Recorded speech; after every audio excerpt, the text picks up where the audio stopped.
Good.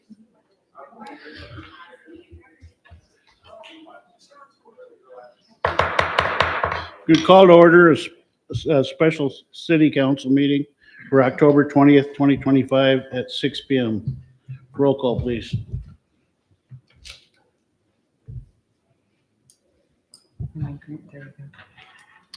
Councilmember Johansson? Here. Councilmember Lewis? Here. Councilmember Brazel? Here. Councilmember Courtney? Here.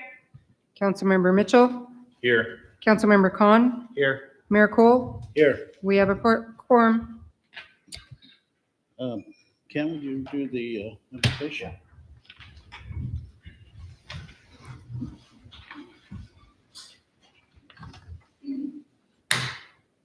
Father, thank you for this, another opportunity for us to serve the city. God, thank you for everyone here, everyone that's come here tonight to take part in this process. And Father, I just ask that you give us wisdom. We know that your word says that you are the one who establishes all authority. And so we are just giving this up to you, whatever it is for your will for Houston, God. And we just thank you for us being able to be a part of this. Just guide us in wisdom and discernment in Jesus' name. Amen. Amen. I pledge allegiance to the flag of the United States of America and to the republic for which it stands, one nation, under God, indivisible, with liberty and justice for all.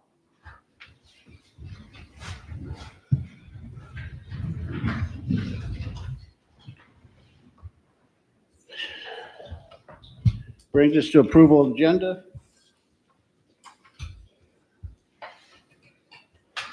I'll make a motion to approve the agenda.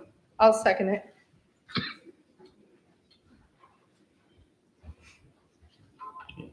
Anyone have any comment?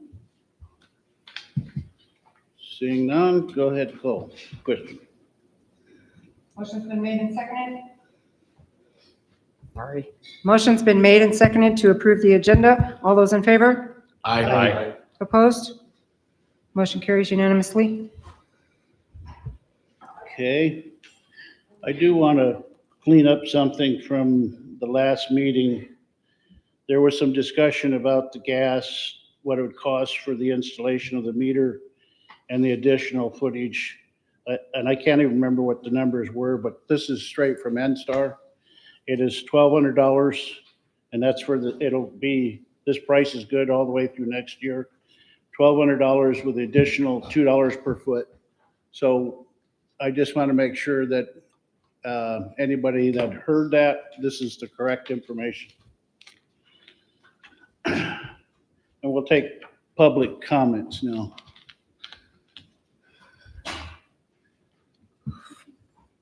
Thank you. My name is John McDonald. I just want to. Oh, there we go. John McDonald. Just wanted to congratulate the new council members and would like all of you to remember that this last election was a landslide and change was voted for. So please remember that when you're putting your new mayor and deputy mayor in place. Thank you very much.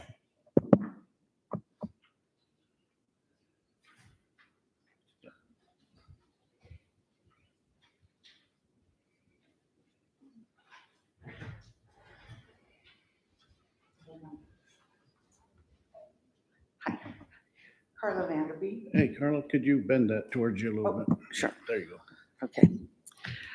I'm just here to say, you guys are all making a very important decision today. Your vote on the mayor and the deputy mayor, it will have consequences for our city. You've got some huge, important projects coming up that could really, really benefit our citizens. We need the people in place that are already familiar with these projects and know how to bring them to completion. I have no doubt that the new council members will do a great job. I just hope that you'll take this next year and get familiar with the inner workings of the city council, get some, foster your political relationships gain some knowledge of what to do to put the projects forward. The thing is, we don't have time for learning curves right now. Any missed opportunities are detrimental to our citizens. As council members, you all have a say in the decisions for our city. However, right now, our citizens need you to work together to make a smooth transition for all the new council members. We need the leader that is going to be aggressively pushing these projects forward. Someone that will keep their foot on the gas pedal, so to speak. Or maybe I should say, keep their foot on the natural gas pedal. Get what I did there? But again, I'll say any missed opportunities are detrimental to our city. Being a council member is hard work and time consuming. Being the mayor is harder work and more time consuming and a thankless job.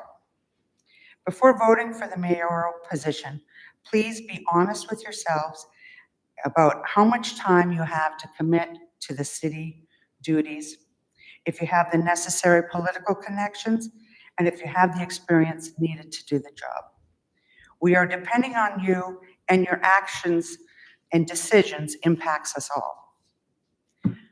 At some point, it'll be time for a new mayor, but now is not the time. It is my opinion that Mayor Cole has proven time and again that he has all of the qualifications needed to manage the city. He was so instrumental in starting these new projects, and he has the background, knowledge, and the connections to get the projects over the finish line. Therefore, I suggest you keep him on as the mayor. As I said on Thursday, please put your personal conflicts aside, step back, and ask yourselves, what is the best decision for our citizens? Now, as a side note, if I'm not at the meetings, I'll be watching on YouTube. And during the public comments, think of me as, just pretend like it's me coming up here and saying, natural gas, please. Thank you. Thank you. Anyone else?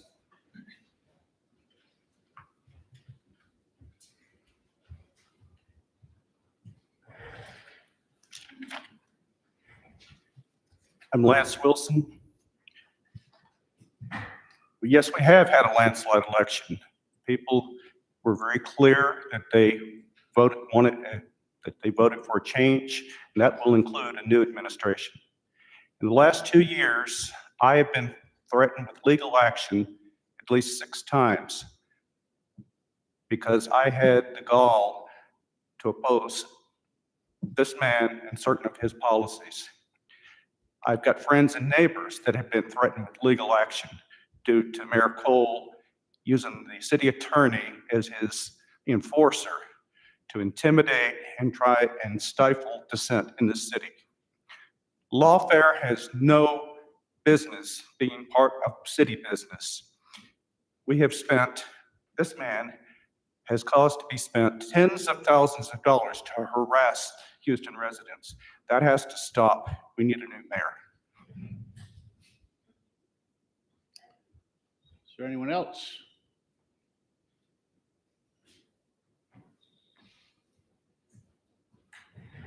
Sandy McDonald.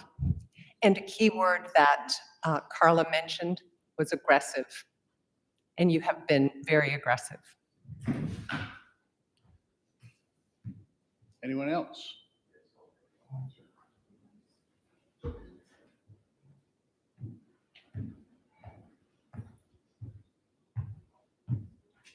My name's Joe Stanistreet. I'm a resident of Houston.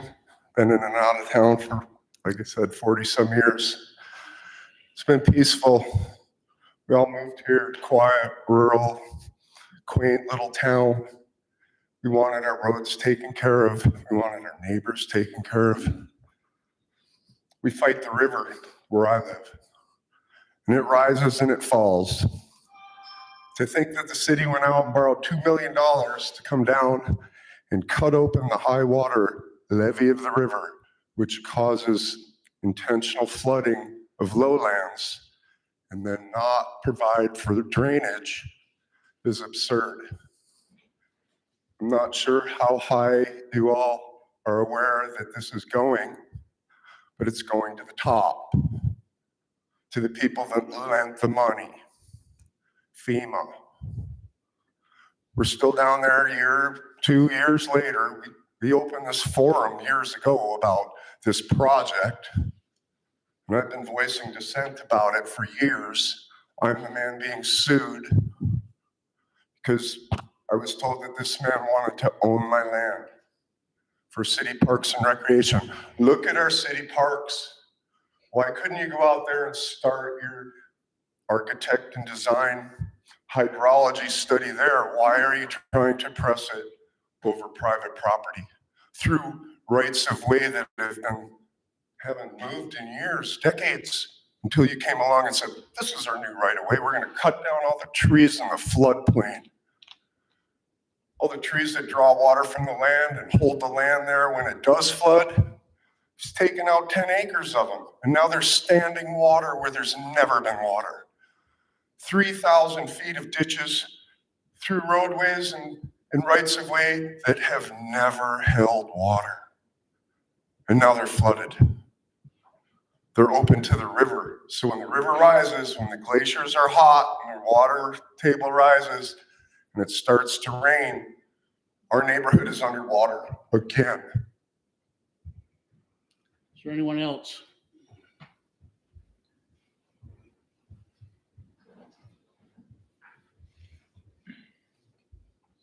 Hello.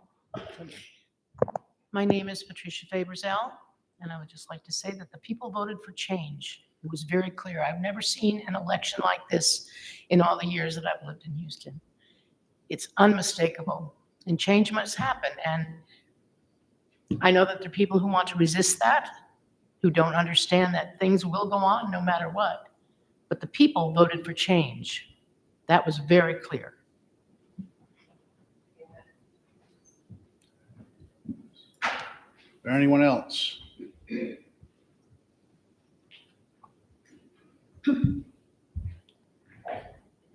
Is this on? Is the lights on? Yeah. My name is Deborah Fannin, and I agree there was a very clear mandate from the people that change needs to happen. I don't think anybody is against growth or improvement in our city, but I think the manner in which it has been done has caused a lot of anger, caused a lot of stress to people. It's affected me quite a bit. And I can't make a farm plan. I had to turn down a grant. It's affected my health. I don't know from 1 minute to the next if what I'm doing on my land is going to be allowed. So I can't initiate any projects on my property. I don't know if somebody is going to bypass the 36.2% elderly that live alone in this city, which is almost 40% of the population. And that is not even, that's the seniors. That's not the disabled. That's not the veterans. That's not the young families that have children that are poor. To have mandated on our property something that we don't want and have to pay for, and if we can't pay for it, the city will foreclose on us. So you don't know from 1 minute to the next if you're even going to have a home. So I agree there needs to be change. I agree that there needs to be a council that does small business development, that addresses the food insecurity in our city, that needs to address the roads. The Planning and Zoning Commission, they had okayed all the planning and zoning stuff, and then all of a sudden it went from signs to massive changes. And so, you know, you wonder if you're going to be kicked out because of zoning. Are you going to be kicked out because they're going to jack up the assessments on the property and you can't pay your taxes? Are you going to lose your home because of the gas line you can't pay for? And that is what this council has been doing to people in this city. You know, we need somebody in here that is going to address the needs of the real population here and the real issues here, and not be, you know, doing all their connections with senators and everybody to do major projects to turn this place into Anchorage. So that's my take on it.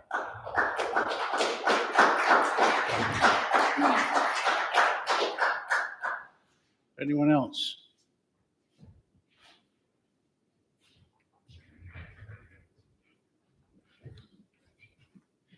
Hi there, Lori Faubert. I had planned to say something else, but I will say that consequences for slander is not lawfare. Consequences for threatening bodily harm to city employees or council members is not lawfare.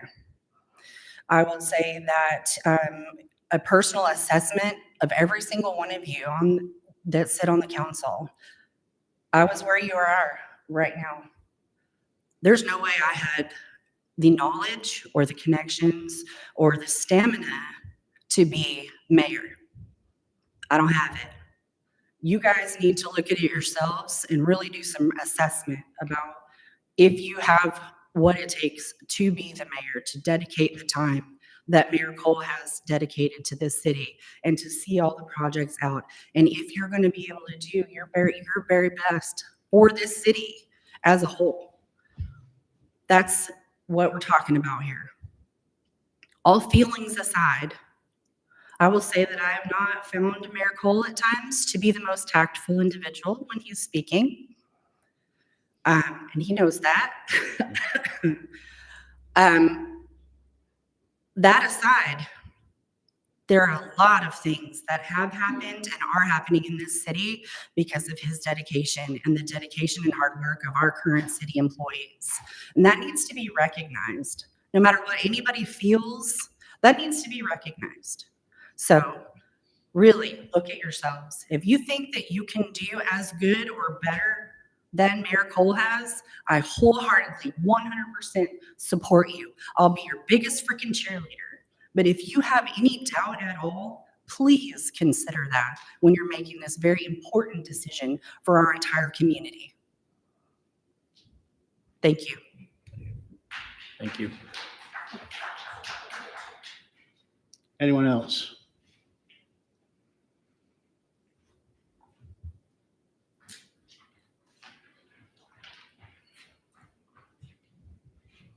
Hello, Deb Mitchell. Thank you for the opportunity to speak tonight and express my charge and challenge to the council members who may consider acceptance of a nomination for the mayoral seat. I am also unashamedly voicing my strong support for keeping our current mayor, Carter Cole, in office, a leader who has consistently demonstrated dedication, honesty, discernment, intelligence, and integrity to serve our city. This most recent vote signified a desire for change for 3 seats. And 1 year ago, the vote indicated a desire for Carter to remain. This vote does not indicate a correlation to last year's vote or this seat. First, let's acknowledge the reality of this role. Being mayor is not a 9 to 5, 5-day-a-week job. It's passion that demands countless hours of work for barely minimum wage. We have been blessed to have a mayor who pours himself out because he truly sees his position as a calling from his best friend and creator, Jesus Christ. Over the 3 years, he has not prioritized himself or a lucrative career. Carter has given more than just absorbent amounts of time. He's given his energy and his heart that most of us never see, attending numerous meetings, community events, and strategy sessions with excitement and desire to see best outcomes for our city. This level of commitment comes from a deep sense of responsibility and innate purpose, not personal gain. Second, the projects that shape a community, leadership of city staff, infrastructure improvements, Business development, grant acquisition, and community vitalization don't happen by accident. They require intentionality and persistence. Carter has proven record of his supportive and righteous handling of city employees and departments, as well as the ability to move from vision to action, to identify needs, build a plan, and see it through despite obstacles and opposition. Third, governing effectively requires intelligence and a deep understanding of complex governmental procedures, from budgeting and policy implementation to navigating state and federal regulations. Carter has demonstrated not only mastery of these processes, but also the wisdom and patience to work within them effectively. That kind of institutional knowledge and steady hand are invaluable. Finally, one of the greatest strengths our city currently holds is the network of trusted relationships and reestablishment of trust that our mayor has built with other governmental bodies throughout the state. These relationships are invaluable. They open doors for funding, collaboration, and shared resources that directly benefit our residents. Trust and credibility at this level takes years to establish, and we have them firmly in place right now. With mayoral responsibilities also comes substantial criticism, pressure, and scrutiny from the community. It's important to recognize criticism often arises because of who holds the office, not because of who holds the office, but because of the natural resistance many people have towards our authority itself. Carter has not always gotten it perfect, but if you truly get to know the man, you will know that his heart is to lead with grace and perseverance, show dignity for every human, and personify patience. In short, Carter is not just filling a position, he is actively moving our city forward with integrity, purpose, and skill. Continuing Carter's leadership role and appropriate collaboration among city council members allows us to build on the solid progress we've made and continue shaping our stronger future for our community. Thank you. Thank you. Anyone else?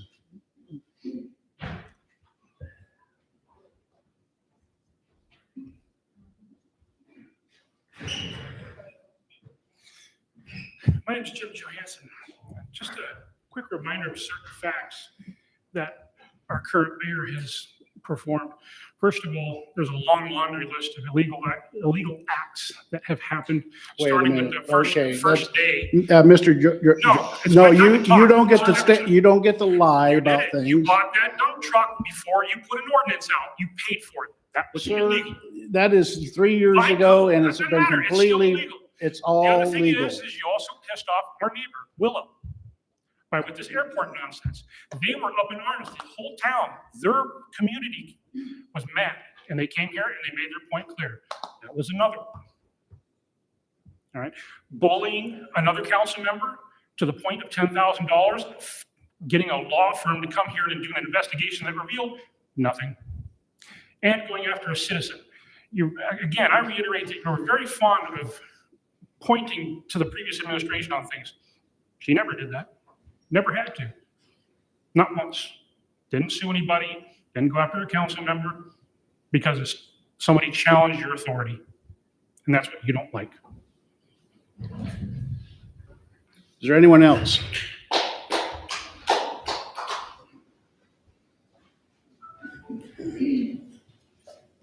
Good evening. I'm Thomas Blyer, member of this community since the early 80s.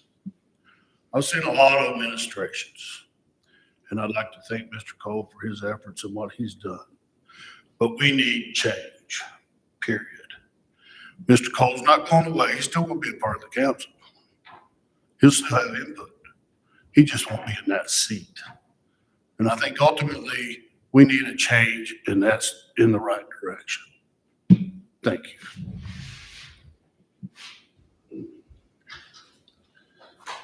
Is there anyone else?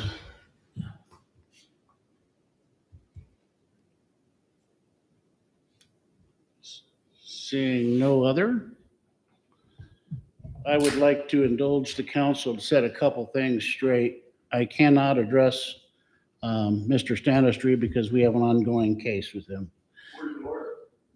We can discuss whatever you like about the case.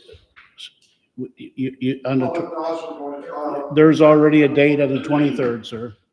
Not aware of the last trials on the 23rd. You're out of order.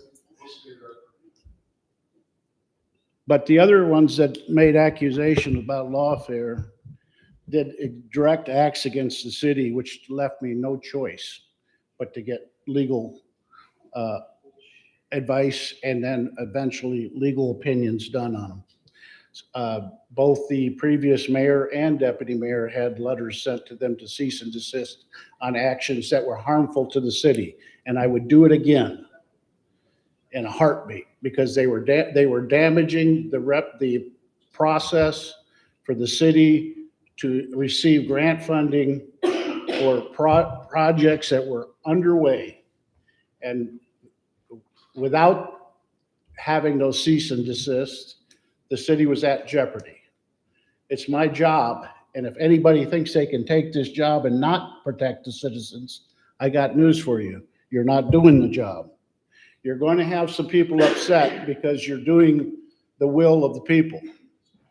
You have to look at the majority of the people. It's- Excuse me, you are out of order. Yes, you are. Stop. This is, I said what I had to say. then, stop. I have to stop. there- We certainly have disagreements in how things would be. I was actually accused of somehow I didn't, there was no legal actions under the last administration. Well, I got the news for you. A week after I was put into this position, we had the FBI crawling down the city's neck. So yes, there was legal action involved left over from a previous administration. That was a corrupt treasurer, not all. You're, Nothing to do with the mayor. Deputy Point of order, do not speak from the audience, please. the point of all of it is, it's not an easy job. You're going to have people that get upset from time to time, but there's not an action that I haven't followed to actually protect the citizens of the city or the staff of the city. And anyone who thinks you can do it without that process, what do you think you're gonna do? Go grab a weapon or something? No, there's a thing called law. And it's the rule of law, and we use it in which we govern ourselves. Otherwise, you have chaos. And I am not, every action I have taken has been for the benefit of the city. So I'll leave that up. The history is available there. And what history is left to be, the city will prevail in those things. I'll stand on my record all day long. And never have I lied from this. I've always told the truth while I've sat in this seat.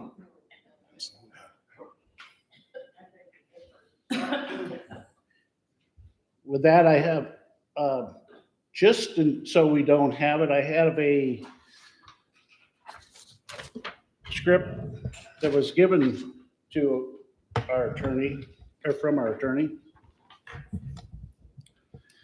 And I have to read this. Madam Mayor, or Mr. Mayor, I would like to call recess, please. That's not negotiable. Sure, we can have 10 minutes.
Yes.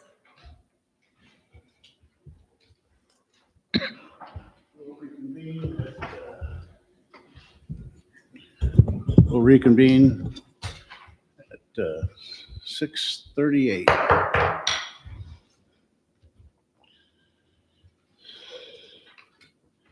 So I'll read this and then the clerk will be reading a little bit of stuff. Upon the advice of the city attorney, before we begin the business of tonight's meeting, I'm asking the clerk to read HMC Section 2.04.255, conflict of interest, and then poll each council member for disclosure of any conflict of interest they may have on anything on tonight's agenda.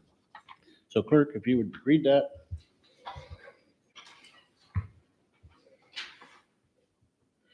HMC Section 2.4.255, conflict of interest, and Alaska Statute 29.20.010. Excuse me, can you hear me now? Sorry. HMC Section 2.04.255, conflict of interest, and Alaska Statute 29.20.010 states as follows. A member of the city council shall declare a substantial financial interest the council member has in an official action and ask to be excused from a vote on the matter.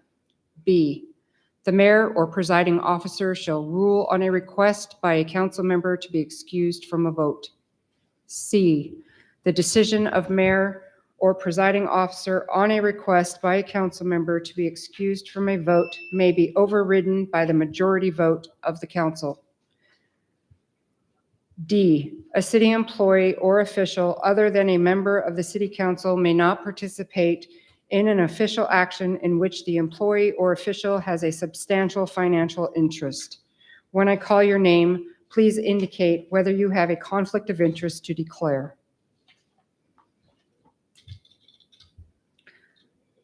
Councilmember Johansson.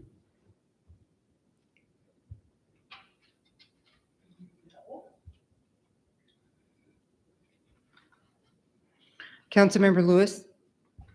No.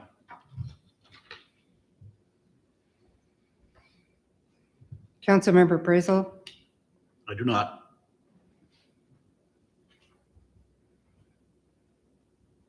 Councilmember Courtney.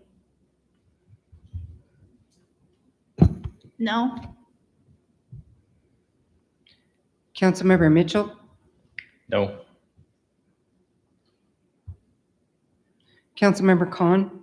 I do not. Councilmember Cole. No, I do not.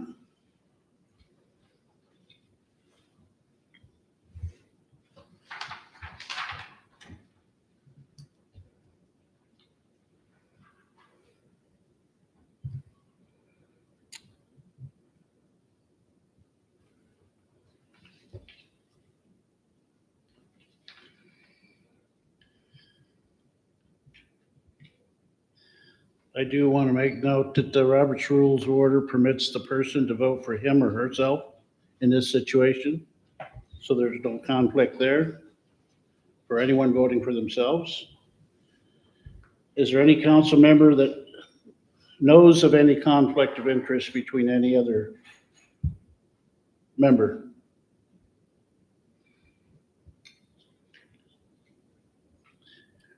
I do have a conflict of interest, I believe, is between both Callie and Jason. You guys are married, correct? So in a first-class city, when the people are voting for the mayor, there's no issue. But in a second-class city that we set on a council where you're voting again for a spouse that has, in these positions, gives you a position of authority over the rest of the council, and it also has monetary gain. And I don't expect them to know that. I think they answered their question honestly. It's just that I'm pointing this out so that they know that it exists. And by our own standards that we have in our own, that we place upon our own employees here, under conflict of interest, under 8.9 in the employee handbook, and the example under 8.9.3.8.9.34 as example is accepting a payment of value in exchange for appointment or promotion to a city position. Because I have to know those rules, and it would be almost hypocritical if I don't bring it to the attention of the council that we are overlooking something we make our employees live by. So you guys can overrule that if you would like. All I'm going to ask that you do it one at a time, and that they would have to recuse themselves if you choose to do that. But I don't have any choice as mayor, but I have to view that as a conflict of interest.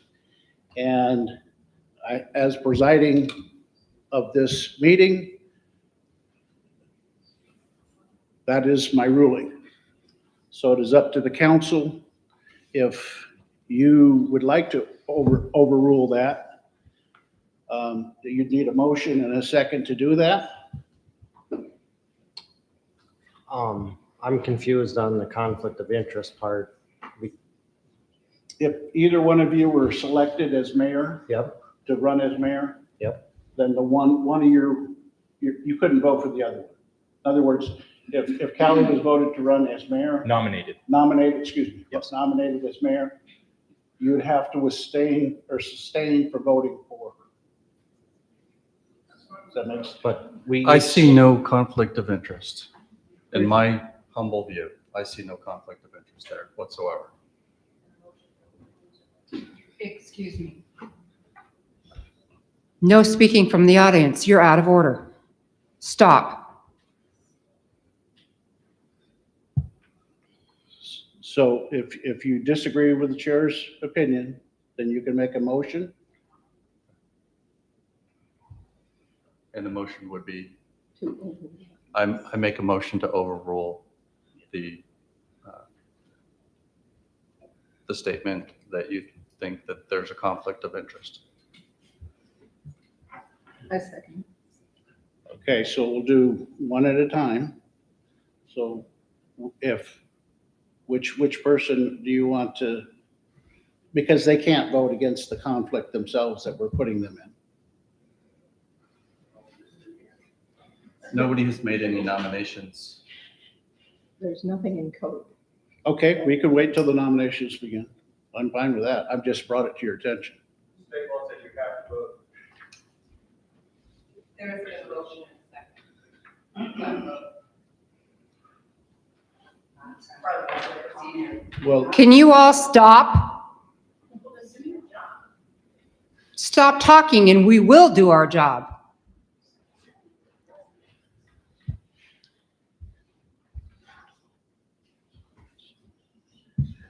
so Your motion is to overrule the conflict of interest pointed out by that. I disagree that it's a conflict of interest, so I motion to overrule the statement that he made, believing that it's a conflict of interest. I don't see that. Based off of everything that I know, all the evidence that was presented, I don't see that as a conflict of interest. And your second. Yes, ma'am.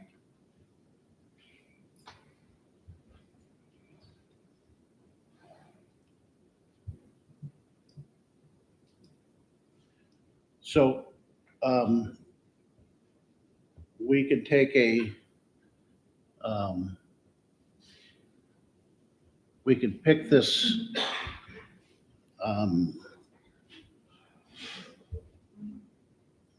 because it directly affects both of these folks. I would ask them not to vote on that.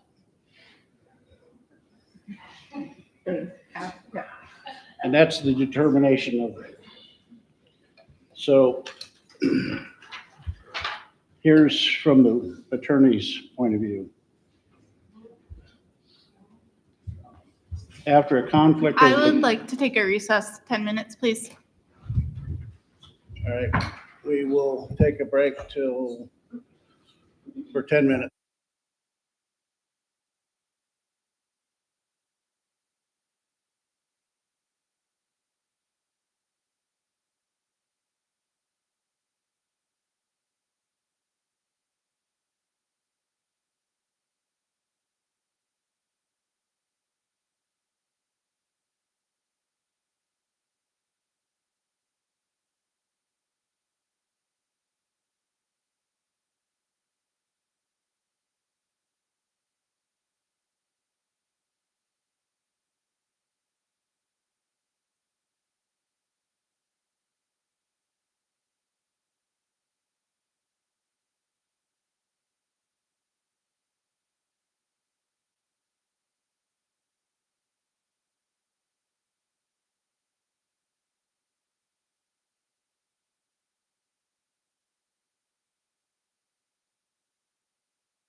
Lawyer is an employee, Are you guys good? contractor, paid by the city.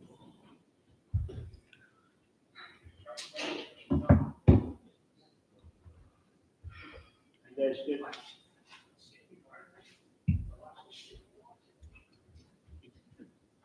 right, we're gonna reconvene at 4 to 7, or 6:56.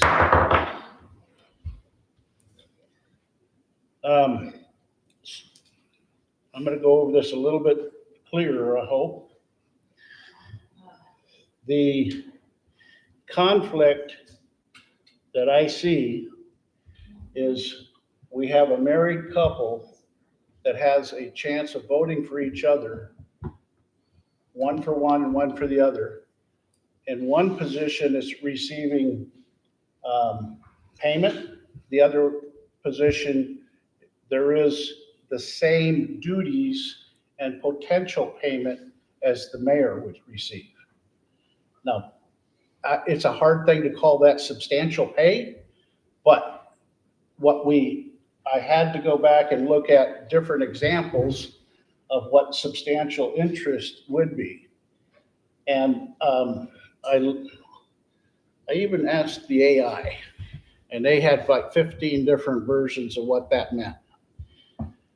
And then I went back and looked at what we did for our own employees and what we considered a substantial and a conflict of interest with substantial interest. And they gave us examples under 8.9.3 and the 8.9.3.1 and 8.9.3.4 both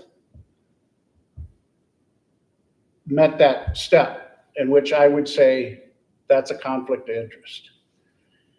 And it was asked, well, where did this, we had several people call the city and ask about this. Ma'am, I don't like it when somebody calls me a liar from out there in the public. I'm telling you the truth, that people called this city multiple times, and we responded to the people. You can shake your head all you like, but that's the honest God truth. And I'm really sick of the peanut gallery. This is difficult enough. And I don't like being in this position if anyone else does. But this is part of the voting process. So does everybody clearly understand how we got to this and why I view that as a conflict? And if we vote for the conflict, you're to abstain from that because it's a direct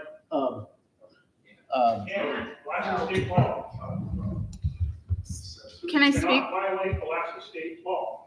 Yes, you can It speak. is The public state needs law. to stop. You're out of order. You are out of order. Stop. We can call and have you all removed. I'm about ready to clear the chambers as it is. If I may, just say a couple words to the audience. Well, I can She was clear them wanting if to you guys talk. would like. I don't want to talk out of order. So I believe Mayor Cole's reading out of the employee handbook, and it's not the code. Code is the city law. The handbook is a handbook for the employees. We as a council have been elected to sit here, and we are not employees. Hey, Mr. Mayor, Yes. I think Dan was wanting to speak next. I just wanted to. I did fill out a W-4. That Just- is because. I just you're wanted to ask everybody, I believe that everybody is listening to you, okay? So just be as polite as you can and let's keep moving forward. We'll come to a resolution here, okay? So please just refrain from any outbursts or anything like that. You're definitely being heard. Okay, I did have something that I want to say. So the employee handbook is the guidelines that we use for the employees.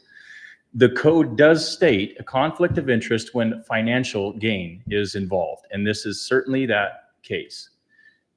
we had an ordinance that we were out of compliance. So Mr. Childs brought forth an ordinance to bring us back into compliance on the fact that we had a council member serving as well on the fire department as well as on the city council. Every single person on the city council, as well as Mr. Childs, wanted her to get paid for both positions. We were out of compliance. And when we voted on the ordinance, Ms. Johansson recused herself from the vote because even though it was $50 a meeting, it was a conflict of interest for her to vote when she stood to gain financially. A married couple, I don't know what their finances are like. That's not relevant, but a married couple, if you vote for one to receive a position that gets $1,500 a month, that is your family benefiting financially. City code does cover that. And so there is a conflict of interest with the pay of the mayor. If they were to receive a nomination and forego the mayor compensation, they could vote for each other. I believe that would probably be allowed in code. Okay, so looking into the situation, because it depends, I don't know how their business structure is, but you're asking somebody to oversee what your business dealings within the city too. So it gets a little more convoluted. Because as a mayor, there is times when you can waive sales taxes and different things for businesses. And since they also have a business inside that also creates somewhat of a conflict. I wasn't gonna bring that one up because I thought the other ones would be sufficient. That's probably more of an ethical issue than a code issue, correct? I mean, I understand it would be, I think that would be an unethical situation to have one as mayor and the other one as a council member or running a business in the city. I understand that, but there's also, we have to abide by code. And in code, a conflict of interest is when somebody stands to gain financially.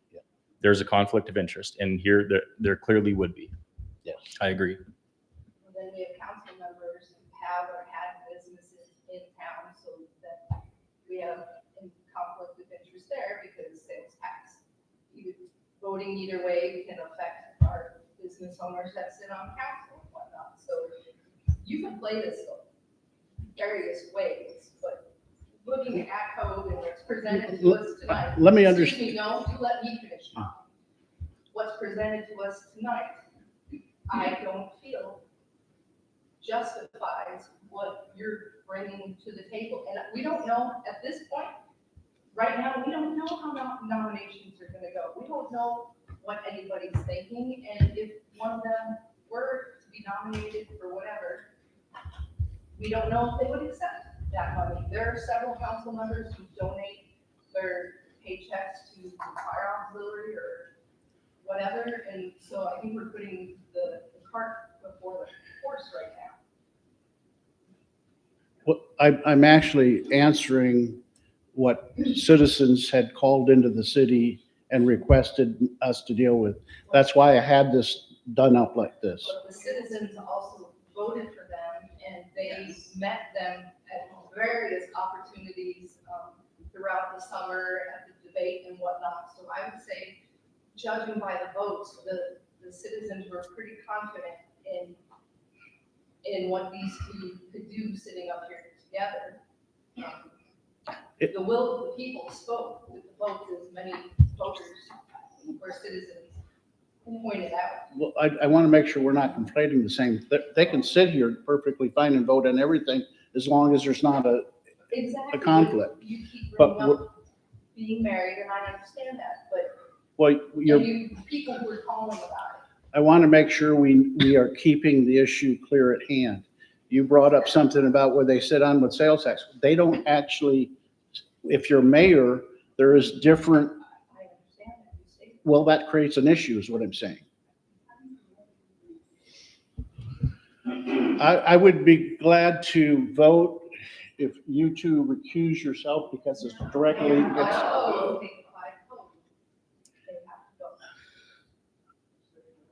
We're voting on whether there's a conflict of interest between them.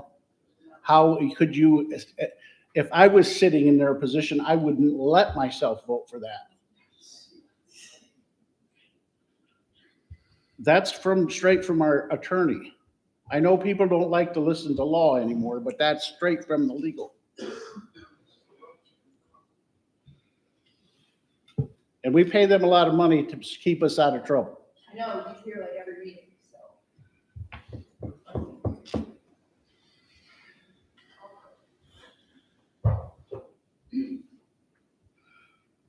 Well, we could, if you guys would withdraw, we could move on with just the nomination process. I have no problem with going to the nomination process. We're on the motion, motion's on the table.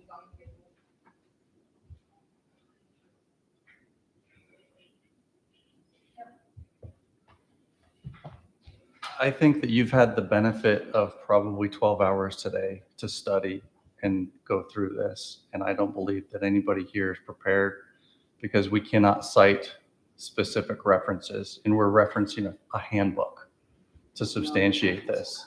No. And I see both sides. I see that there could absolutely be merit in that. But I don't think that we're here at this point ready to make this decision. And at this point, it feels, I'm very skeptical of your motivations.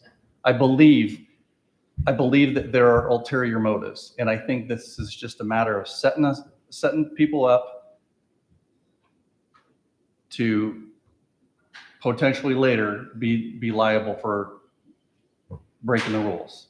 And I don't think that's right. It doesn't feel right. And I think this deserves a longer discussion. Here's what I'm going to request, that the chamber's cleared so that the council can speak among itself freely without the influence and pressure of the citizens. This is a council matter. This is a council matter. Call the chambers.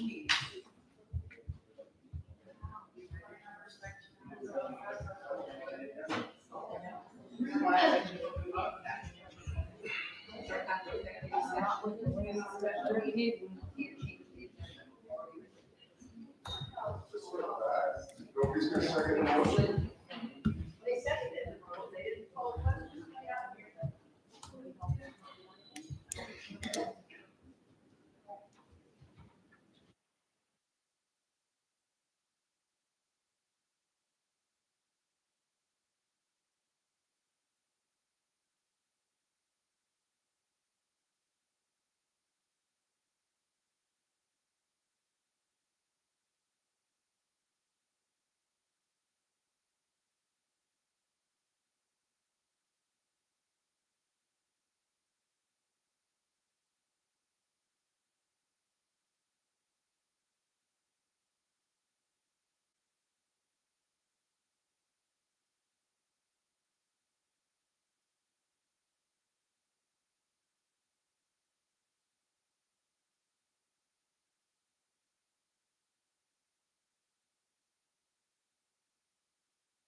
Why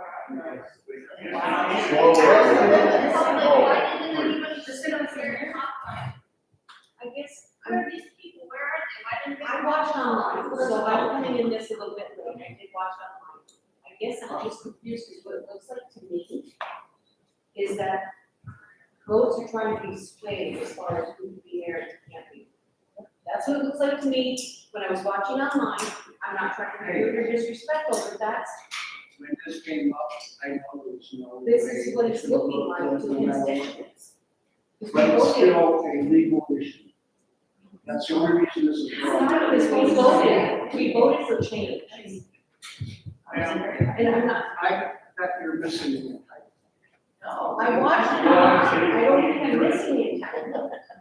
I am educated. I think there is a point being this, and the point is that the code states that if a council member stands to benefit financially from a vote, they need to abstain because of a conflict of interest. We did the same thing with Ms. Johansson when she was voting on her salary. That was $50 a meeting, this is $1,500 a month. It doesn't matter how substantial it is a benefit financially. That's where the conflict is. He's doing due diligence. If you guys are different, I guess my wife, and I think on her own, she did not have to. There's a constant narrative out here that doesn't care about the voices in this city. People in the city called him and asked him questions about this. He consulted the attorney. He brought forth what he said. That's it. You guys are, and then there's insinuations from the city council that there's ulterior motives here. He's bringing it up, it's not, I swear, that's what you said. You said you feel like there's ulterior motives. And this is, that was the feel that way issue. because I wanna peel back the layers and give full And then transparency. ask more questions and don't make accusations. Wow. It wasn't an accusation, and you know what it was. We have had This is constant plain issues issues. on this council with accusations that pose this question. Well, I'm the last person to make an accusation. That's, If you said that he had an ulterior motive by bringing this up. Because it's all of a sudden, it's like we actually talked about this sooner, right? That's all. And what the code says, is a member of the city council shall declare a substantial financial interest the council member has. The member has to declare it. Key word, the member themselves have to declare it. Somebody cannot declare it for themselves. So therefore, Callie or Jason would have to declare a substantial financial interest. The member has to declare it for the mayor to rule on it. The member has to declare it, not somebody else on the council feels that they have a financial interest and declares it. The member of the city council shall declare a substantial financial interest. I told the lawyer up front in training that I was a member of the fire department. And would that cause any issues? I brought that forward, not anybody else. Hence here, they should be bringing up if they feel that there's a financial interest. How do you know? Well, they just said they did. I think words were being put into their mouth and things are not being They followed. said, oh, wow, I have no comment. Exactly. So they did declare no conflict. Exactly. Which means they didn't understand that there was one. There is no conflict. There is a conflict if one of them votes for the other to become the mayor and that salary becomes part of their household income. Somebody's gonna have a salary. Right. It doesn't matter who the mayor They is, each have- who's a deputy, somebody, the salary is there. Respect You the guys, seat. this is getting ridiculous. Respect the seat of the individual that sits there. Vote law, you guys. I didn't make it. I didn't write it. It's the law. It's the law. It's the law. It's a part of our code. And we need to learn the respect. So if any of you are a member of the church and you put money in a collection plate at another council member's church, that's a conflict of interest. There is. You're in the chamber, and you vote without public observation, and you are in violation of open meeting law. Who are you gonna show up, YouTube, or we're gonna do? What I There's some- with the council only, without being influenced by the audience. And that has not happened. No, that would be a violation. We're not calling executive session. I certainly have a right when we're being disrupted or clearing the council.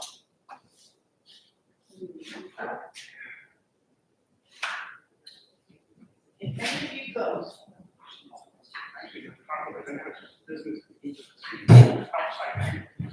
Like if a member of the council was on N-Star, they're trying to get an N-Star contract with that person, and it had nothing to do with the mayor. Nothing. Designated funds to rules. Unless you were a member of a management, right there, investigator.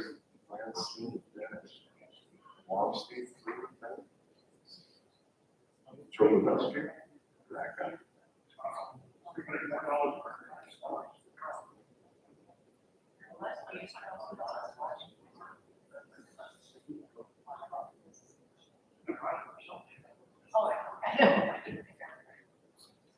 So council, or I guess it's your motion on the floor, please. Second. Would you be going to buy the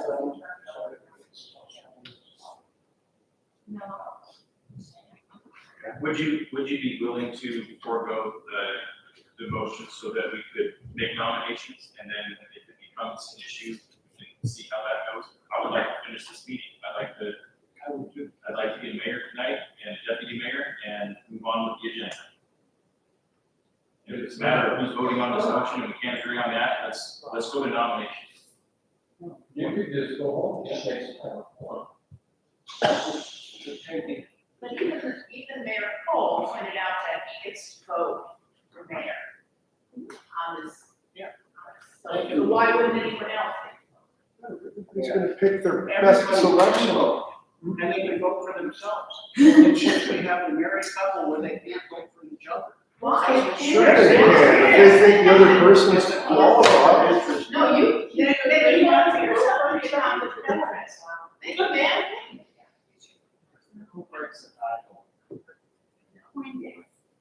That's why the sun. No, there is no time. It either passes or fails. Takes 4 passes. One of those 7, 6, or 5 or something. It takes 4 minutes.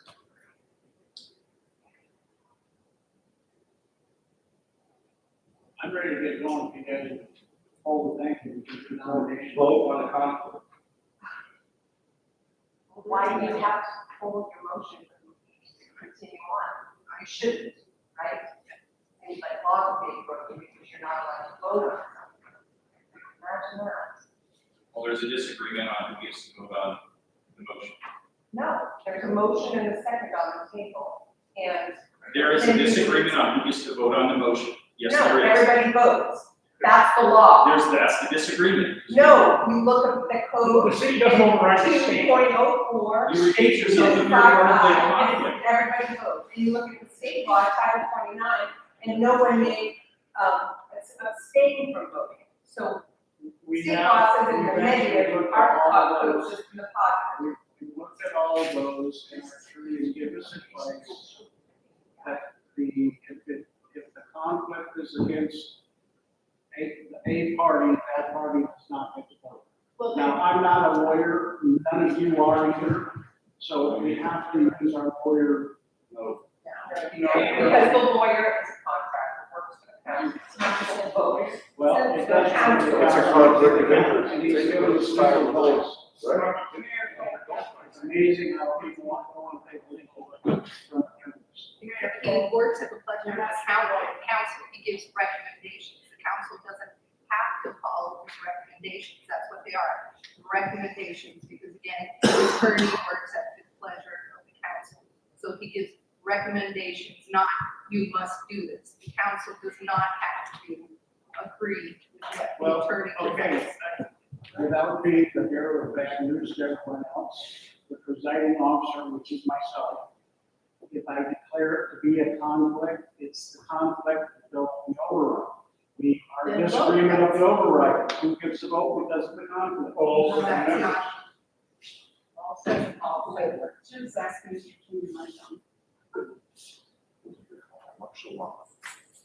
Yeah. This is fun. Council members, I would implore you guys to rise above this and just look at it. Yeah, because if you're voting for your own salary again, then you can't vote either. It's not your own salary. It's for your mate. You can vote for yourself. No one's saying that you don't vote for yourself. And I encourage you to vote for yourself. What I'm saying is if he's nominated, you can't nominate or you can't vote for him because it's a direct conflict of interest for you. But you can certainly vote for yourself. He can certainly vote for himself. It's pretty clear that there's a conflict of interest. I just feel that if this was such a big problem, we should have been informed of this before the meeting. I got this at 3:00 this afternoon. That was 3 hours before the meeting. If the conflict is from presumption.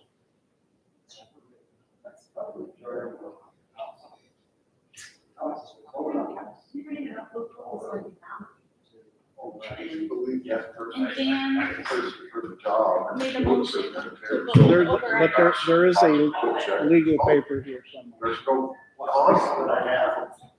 Is that the one? Yeah. We can vote on it to override the, Yeah, but you're legal, okay. the majority can vote. This is,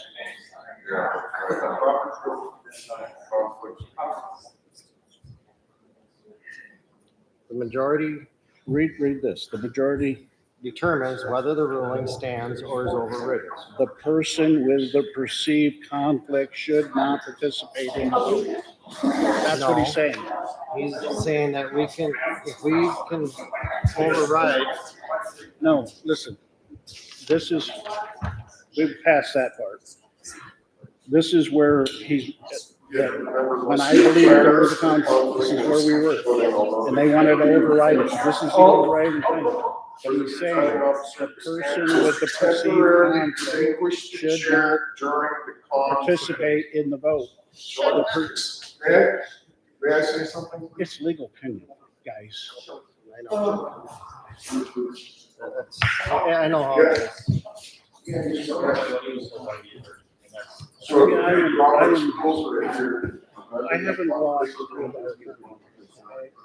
I have a lot of confidence in Jerry States, what he's done for 30 years. It isn't he's trying to be hard or insane. He gave me that so we could come bring that to the council. So just say one of us just happens to get nominated and voted on. What if that person that gets voted in as mayor doesn't take the salary? Then there's no conflict of interest. Well, there is perceived conflict of interest. And that's what, listen, I would not, knowing that how this position is, you see how these folks will turn on you in a heartbeat. They will. Don't think they won't. I just find it hard to. The minute, Callie, Yeah. the minute you do the business of this city, which is not going to be, some of it's not going to be what you would first think it is. It is, you have to be able to represent a whole different thing. Some of these folks are stood right in the middle of the road screaming at our employees. That's not right. And that's why they have legal. Not only they scream against our employees, they have their own contractors with affidavits. I'm just surprised that this is such a big issue with the people of the public, why they weren't here talking about it. Why didn't I they don't know come why up it's such a here? big, I don't know why it's such a big issue. I'll agree with that.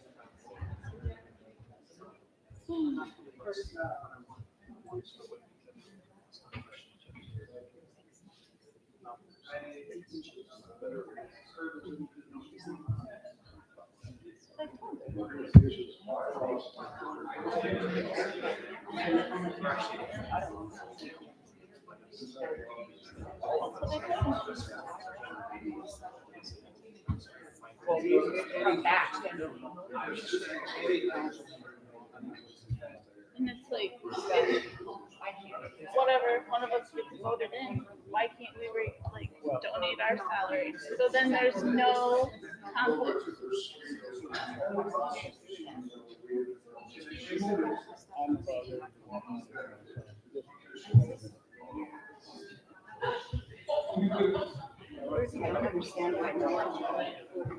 I don't understand why this is a big deal either. It's in the city, not just. But you're reading out of the handbook. No. We're not. This is, I only used as a secondary gauge to allow me to say, This is city code. yeah, here's the code.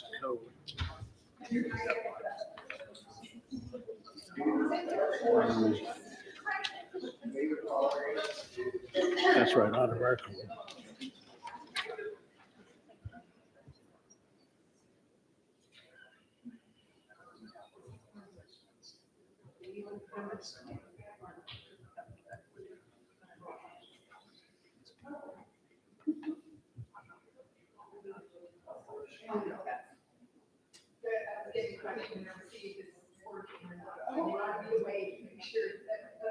Well, I was with us, it's still a black screen, so. So you're not seeing anything on YouTube? No? Okay. Okay. Okay, that's what, Now we can see, it goes to people and then instantly goes to a black screen. okay.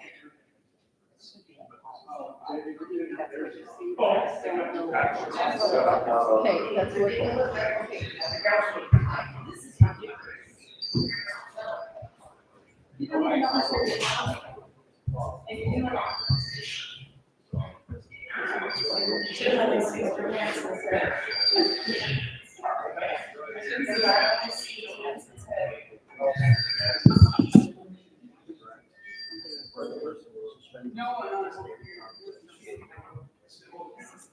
The decision of the mayor. Nominated request by the council member. Yeah. And then maybe overridden. What goes along with it? Get the code.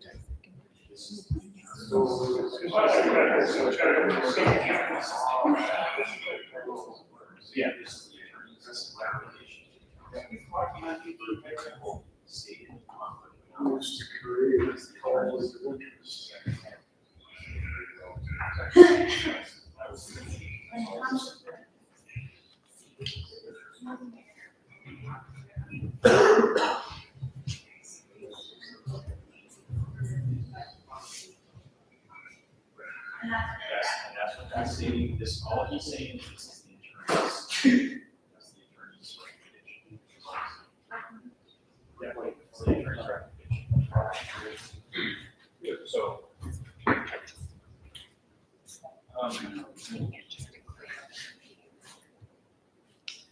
Now we can take this, I just wanted to say something. We can take the attorney's recommendation. The attorney's recommendation is not in our code. And as much as I want to agree with the attorney because he is paid to protect the city, and that I like to take the attorney's recommendation, I do. But the attorney's recommendation is not written specifically in our code. And our code does state that it can be overridden by a vote of the majority of the council. This is the attorney's recommendation, not written in our code. I would like to take the attorney's recommendation because I feel like it's the safest route for our city, but we also don't have anything in code that forces anyone to recuse himself from this vote, other than the conflict of interest that I believe is in play. It's up to the opinions of the council whether or not we let them vote on this. And I don't know, this is not a very clear-cut thing, and we don't have enough in the code to actually make that determination. So I'm wrestling with this morally because I don't like not taking the attorney's recommendation. I think that's a wise thing to do. That's why we pay him, and he states in this statement twice that the person in the stated conflict should not participate in the vote.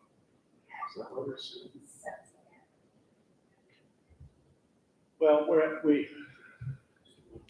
we're at an impasse, and I think we should suspend the meeting and have the attorney present It's not your vote. We voted for these people. Yeah, but it's not your vote. This is not your vote. You guys are recess yet. The attorney would have a conflict of interest, he's getting paid by you guys, and he wants to keep his job. So you need to Any get. attorney would. Any attorney would, Mr. McDonald. I'm not arguing with you, but any attorney would. In a second already, and we're just waiting for a vote? Yes. We're not seconding. We're waiting for a nomination.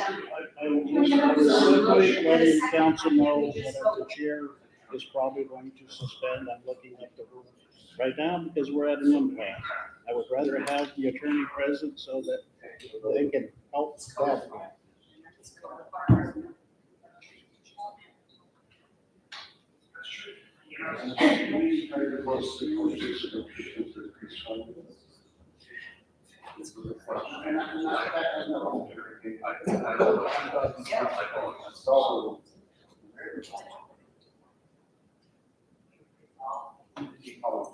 Well, I do know if you and Deb were sitting up here, I would not have done this until you Stating, this is what the attorney said. And it's hard to navigate because I have talked about running waters and stuff.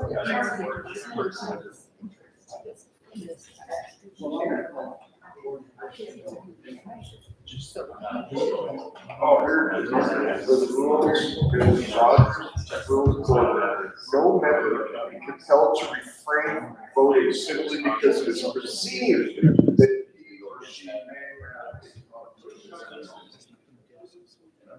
That's why I does not say the attorney recommended it. And he's going by Wisconsin State It says it again in Roger's Rules of Order. It says that no member can be compelled to refrain from voting because it's perceived that he or she may have some conflict of interest. Exactly. So that's monetary as well. What's that?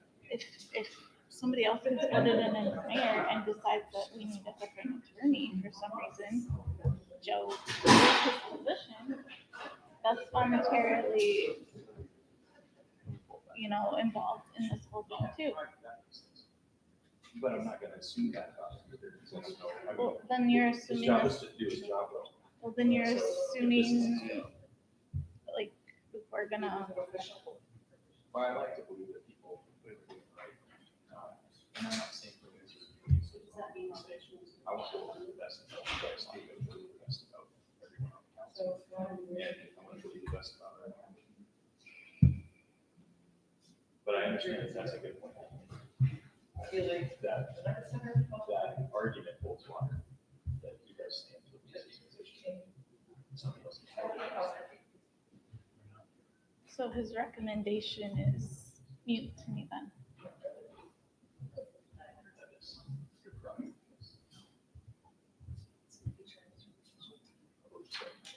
Go back and see, get the thing on it.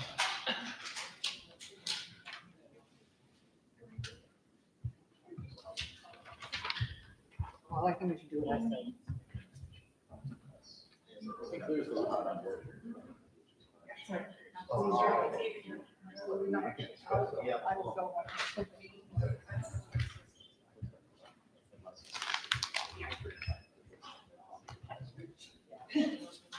Any information.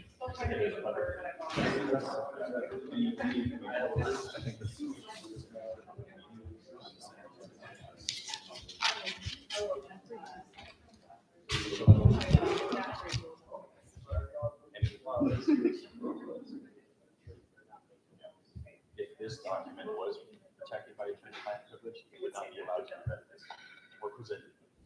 It would be for our eyes only. We wouldn't even be able to read off of it or talk about it. That's what I think.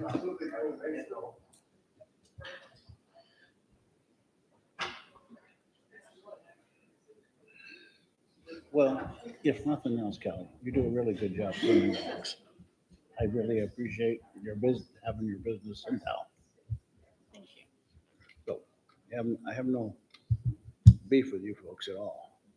Just, I hope you guys will be as diligent as I've tried to be to make sure we follow the laws.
Almost like the city care. Darling, can you take care of this? I will be right back. We'll be there in a couple minutes. these guys, I just seen them driving that truck around for years and never knew it.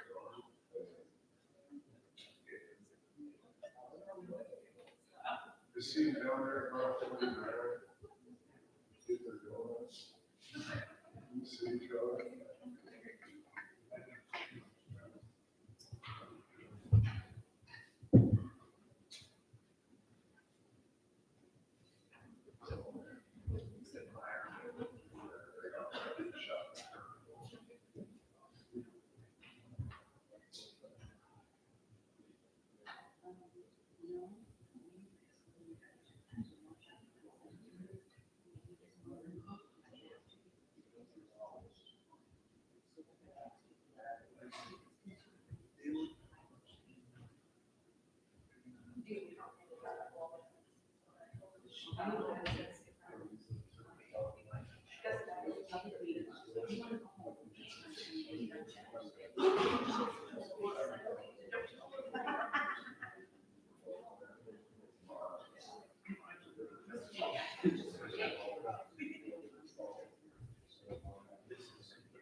No, I'm just saying. Yeah.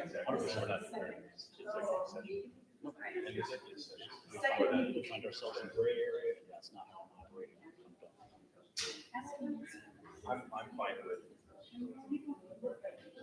We need a session in our house so that the public is not waiting. Exactly. We're also in purgatory in between. Dave's gone. We have no sergeant in mayor, no sergeant at arms until the next one gets elected. Back on that person. We're in purgatory. And here it goes. Yeah.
He's like, this is like too long. control. I don't know how to take care of this problem. Oh, Lordy. Has this ever happened? A trooper comes when it leaves? Not since it is the process.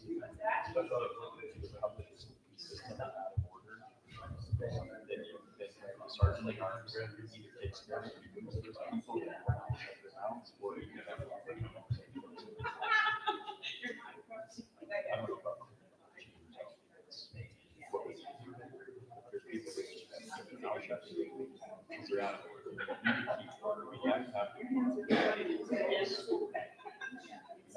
I think something we clear this up.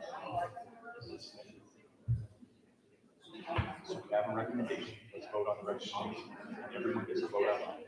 If that vote fails, move on. It's just stupid if you don't go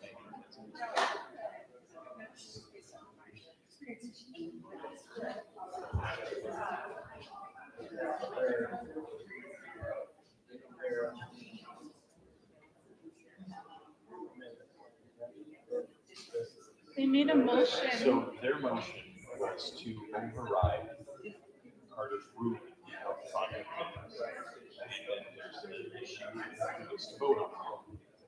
And the code doesn't say specifically, the attorney's recommendation does.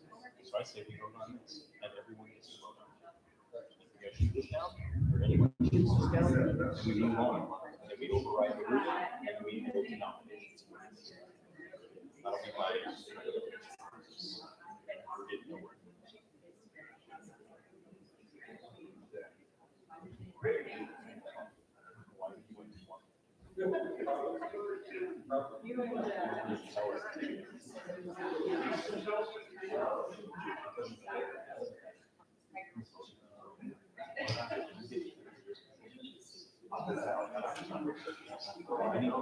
First time they wrote it's all over. Nobody did it. It's just that's what he's trying to do. It's not, it's always.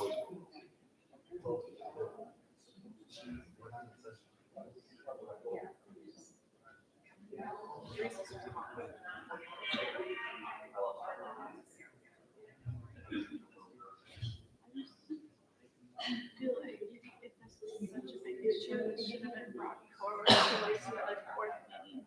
And sneaking this in here like this is very, very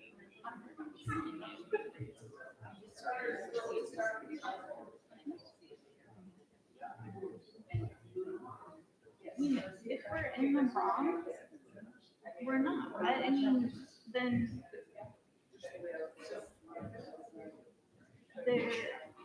there should be a vote now because Dan made a motion and we need to vote on it.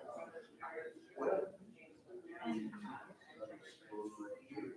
I'm an individual sitting in a seat that I was elected for and I get a vote. I need a vote.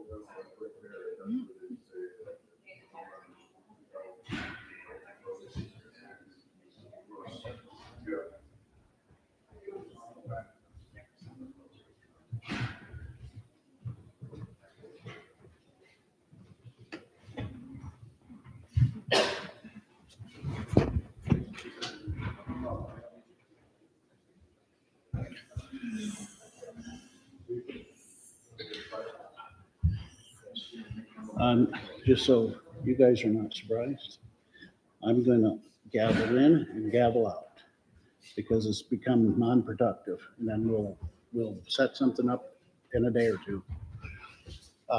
Jeff? Hey, Carter. Is that? Yes, Is that I can do that. necessary, though? Yeah. I think there's a solution. What? I think we can find a solution for this. I wanted this done. I don't want to come back to this. I didn't either, but who the hell would have thought this was that big a deal? I'd like to see everyone just be able to come back in shut up so we can get this done. And let's figure this out. We can't even get to pass on something as simple as conflict of interest right now. We need to bring something to a vote. And When cooler heads decide to think about what we're doing here, that's fine. But I can gavel in and gavel out and be done.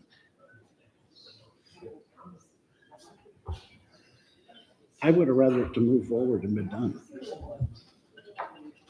But what are you gonna do? I have an option, and if we don't, I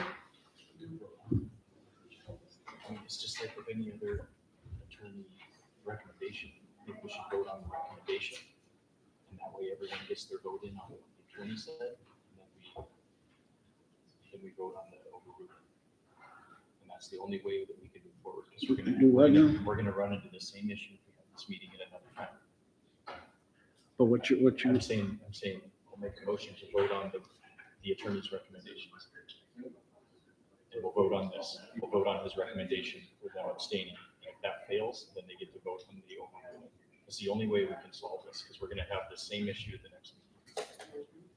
Well, we already have a motion on the floor I understand that. and a second that has I to don't go want to about. postpone this meeting. And I would like, if we have a trooper here, I'd like for the rest of the public to be able to come in and sit down. you wanna, I mean, can we at least discuss it as a council? I think we should discuss it as a council. I don't want to just shut it down. I don't want to do this another night. I think we can come to a solution. well, I will let the public know this, and maybe this will help it control it. If,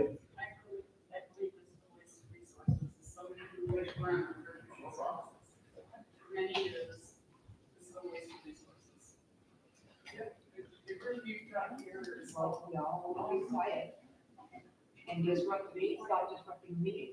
I just don't want to waste our resources here in this meeting. Okay, Carter, if you gavel in, then they're out of order and we can have them removed. That's fine. all right, we're gonna call to order at 8:16. If we can't move forward, I'm gonna just gavel it out and we'll redo this another day. So I'm asking the audience to keep your comments to yourself, all your little gestures, and allow this council to operate the way it's supposed to. Okay, so we have a motion on the table to override the ruling that was set by the mayor, correct? And then there's a disagreement on who should vote on that. We have a recommendation from the attorney that the people that were listed in the conflict of interest should not vote. That's the attorney's recommendation. That is not spelled out in code.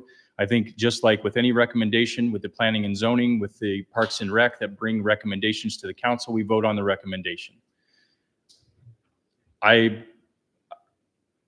We have a motion on the table. If you would, No, you can make a secondary motion. well, I mean, do we need to vote on that before I make another recommendation? It was seconded, so I'm wondering, do we need to vote on that before? No, you can make Okay, an amendment. I'm going to make a motion that we vote to accept or decline the attorney's recommendation for who gets to vote on this. Well, what's that? Read this. Well, so the recommendation states that the decision of the mayor or presiding officer on the request by a council member to be excused from a vote may be overridden by the majority vote of the council. Then further recommended that the person with the stated conflict should not participate in the vote. This is the attorney's recommendation. In a second part, he also says the person with the perceived conflict should not participate in the vote in the overriding of the mayor's ruling. This is the attorney's recommendation. I make a motion that we accept the attorney's recommendation. That can be seconded. We can vote on that, and then we can move on to voting on the override, and then we can move on to nominations, and we can have this meeting finished tonight. That's my recommendation. So I made a motion. If there's no second, it dies. I'll second it. Any discussion on this one? Yeah, I think it's,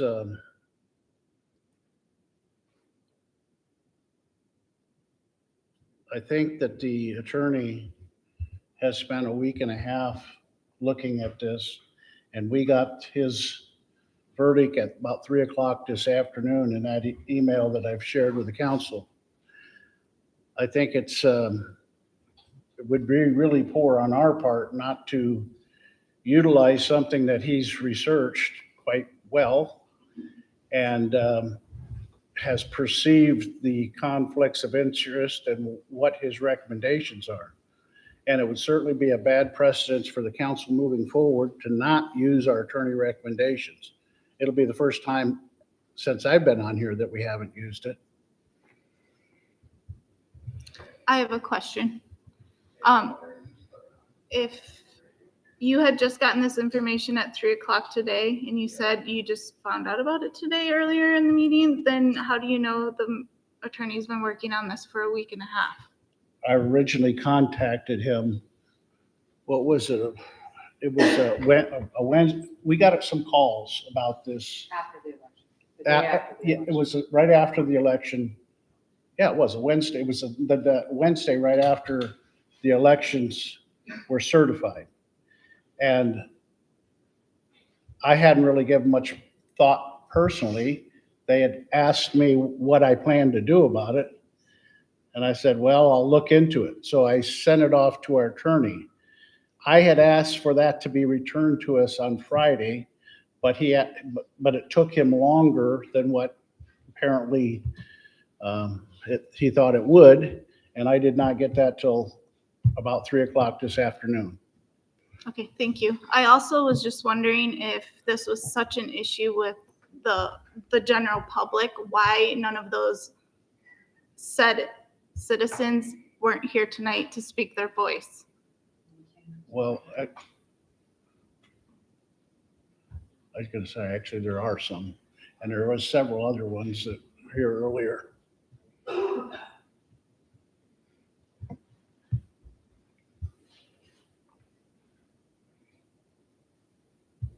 So, according to Robert's Rules of Order, a member with a conflict of interest is one who has direct personal or financial interest in a matter that is not shared by other members. The members must declare the conflict and abstain from voting, though they cannot be compelled to. For a presiding officer, the standard is to temporarily relinquish the chair during the conflict. Well, then the mayor currently also has a personal conflict because it's his chair that he stands to use. I don't want this chair in I mean, that has no conflict at all. So it seems to go the same way as you're pointing out to the council members. So Are we ready to vote on this?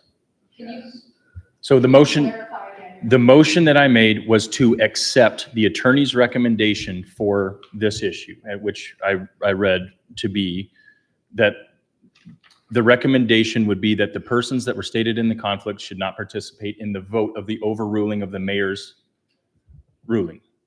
And so the motion is to accept the attorney's recommendation. So a yay vote would be to accept his recommendation. A nay vote would be to reject his recommendation.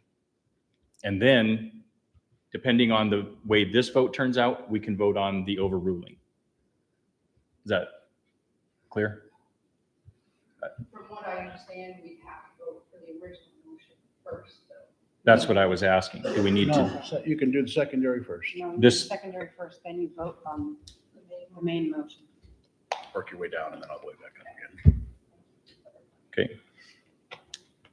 Is that clear? Is everyone clear on what we're voting on? Again, say it one more time for the record. The motion is to accept the attorney's recommendation that the person or persons stated in the conflict should not participate in the vote of the overruling of the presiding, I believe the word is,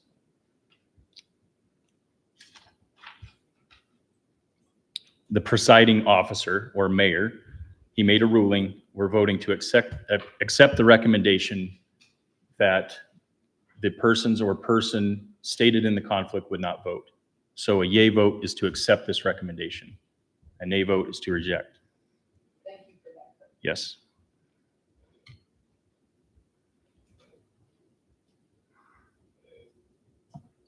Are you ready?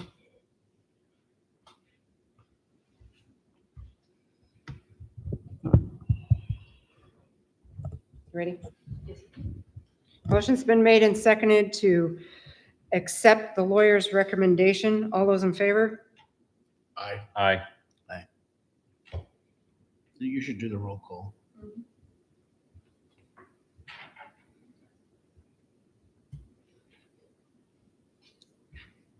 On any conflict like that, should be roll call. Okay. Councilmember Lewis. Nay.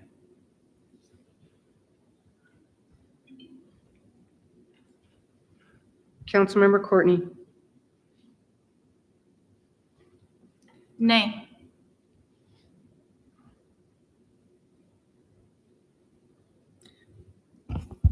Councilmember Brazel. Aye.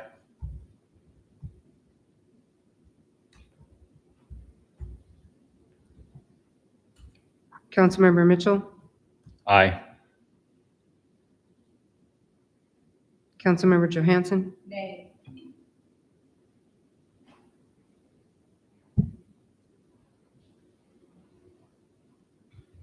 Councilmember Khan. Nay.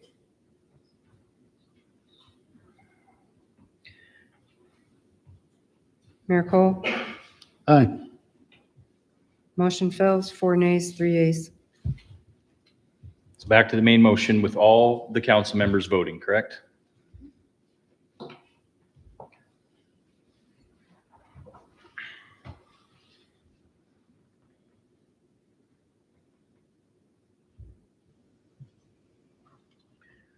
Motion was made and seconded to overrule the conflict of interest statement between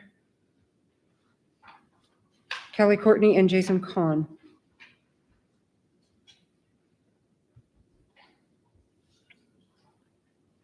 So for Councilmember- clarification, what was the motion was to overrule his ruling? Yes. The mayor's ruling? Mhm. Okay. So a yay vote is to overrule that ruling. Correct. Okay.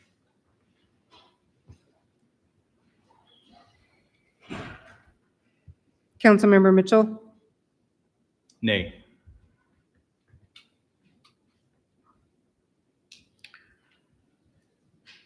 Councilmember Johansson. Yay. Councilmember Khan. Yay. Councilmember Brazel. Nay.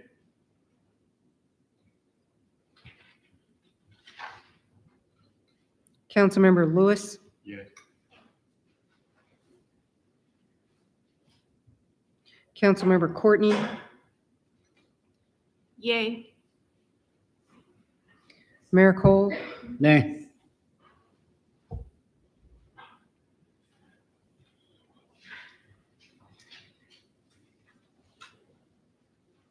Motion carries 4 yeas, 3 nays. Now, I will turn this portion over to the clerk now for nominations.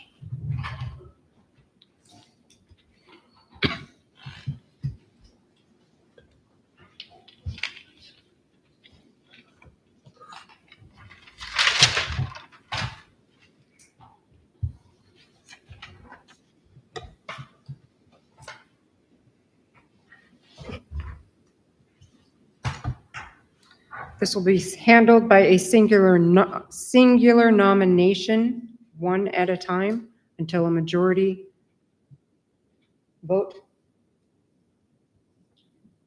has passed. Floor is open for mayor nominations. Okay, I would like to nominate Mayor Cole, or, well, Carter Cole for the mayor position. And there's been so many things spoken even tonight that are completely false about this man.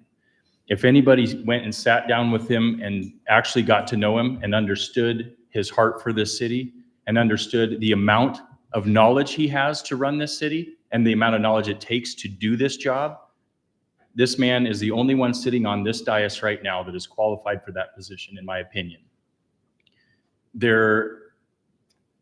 the picture that's been painted of him is absolutely false. Even tonight, the accusations, the insinuation that he's doing this for some other reason. He's trying to follow procedure. He's trying to do the right thing.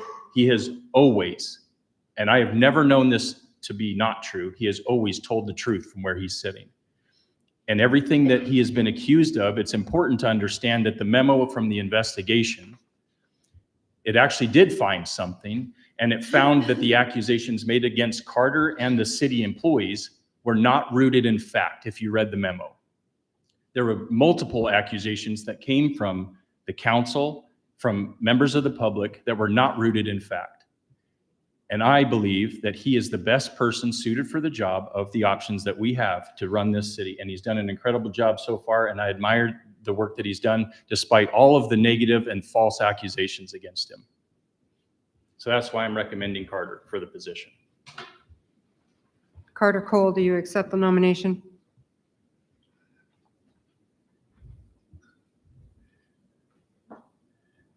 Yes.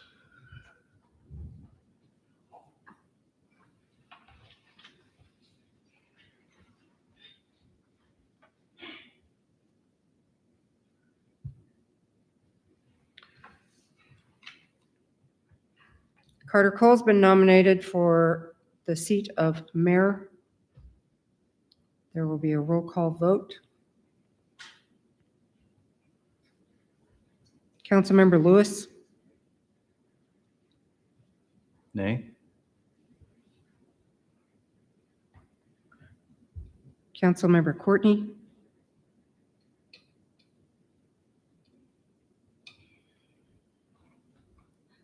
Nay.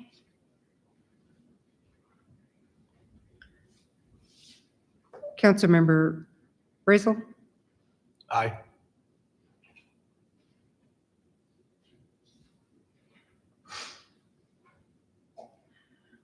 Councilmember Khan, Nay.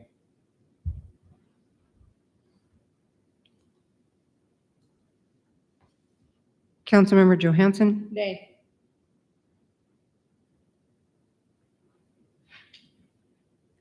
Councilmember Mitchell, Aye.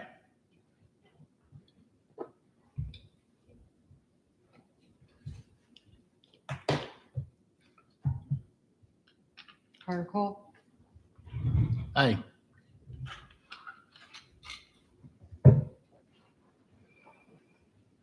Thank you, Ken.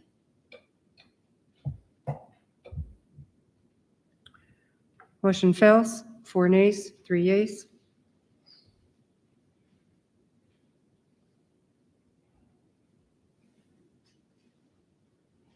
Or vote fails, excuse me.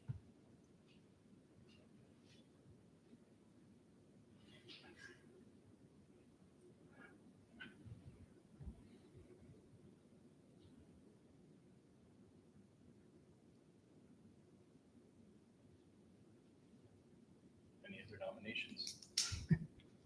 Are there any other nominations? I nominate Jason Kahn.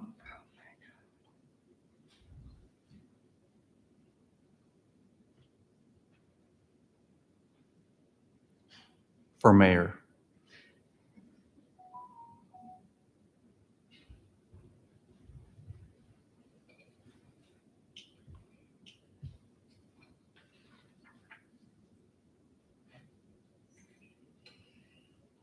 Jason Kahn, do you accept the nomination? Yes.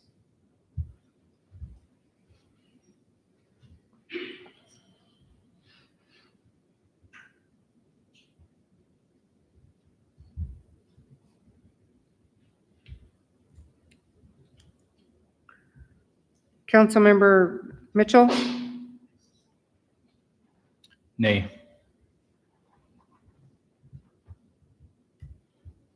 Councilmember Johansson, Yay.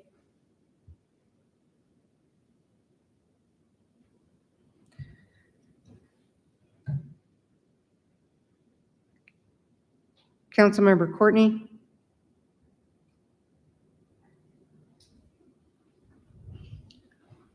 Yay. Councilmember Lewis, Yay.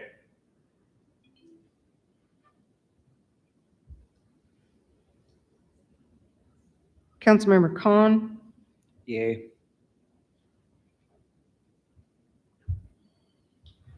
Councilmember Brazel, Nay.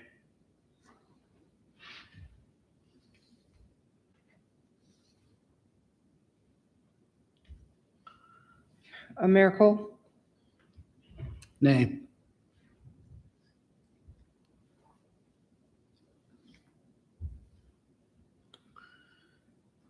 Motion pass, or vote carries 4 yeas, 3 nays.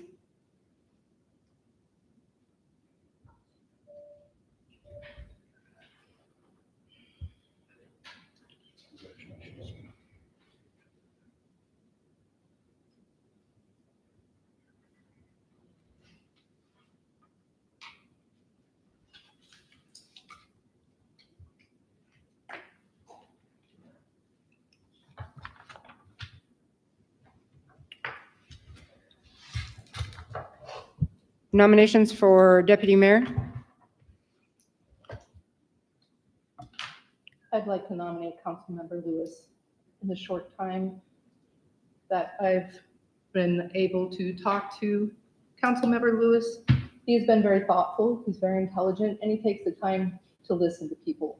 And I think that's going to make for a great asset on this council. I think that's something that's really needed, the ability to sit back and look at both sides of things. I appreciate that.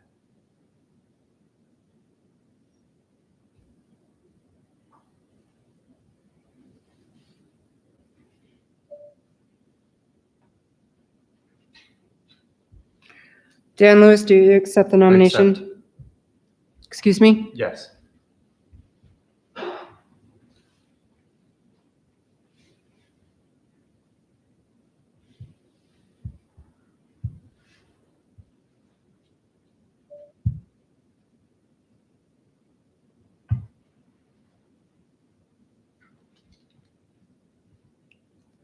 Councilmember Courtney, Aye.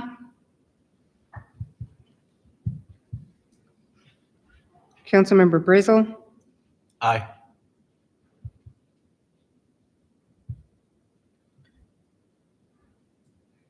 Councilmember Mitchell, Nay. Councilmember Johansson, Aye.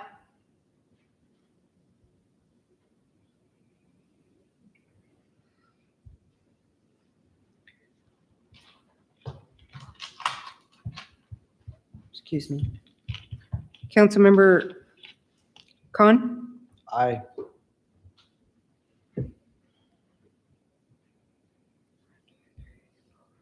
am I missing? Mayor Cole or Carter Cole?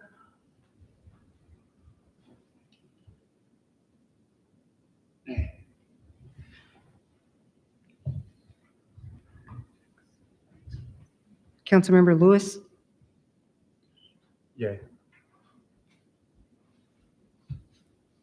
vote carries 5 yeas, 2 nays.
I, Jason Khan, do solemnly swear or affirm that I will support and defend the Constitution of the United States, the Constitution of the State of Alaska, the laws of the city and that I will honestly, faithfully, impartially discharge my duties as mayor to the best of my ability.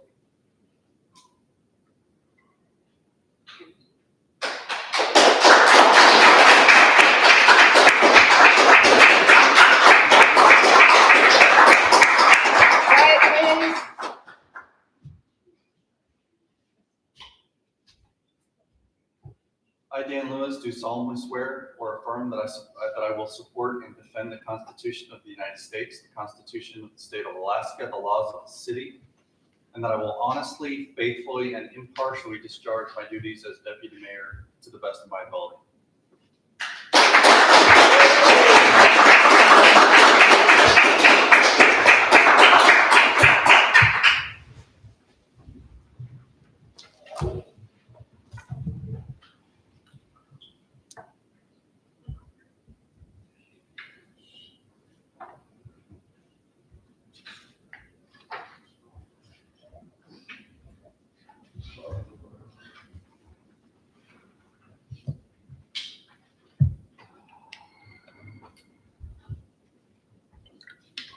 Floor is yours. Okay. Yep. I guess, resolution 2517, 2515. sorry, 2515. Resolution of the Houston City Council establishing Jason Kahn to act on behalf of the city with Northrum Bank and with Dan Lewis to act on behalf of the city with Northrum Bank and remove Dave Childs. I'll second.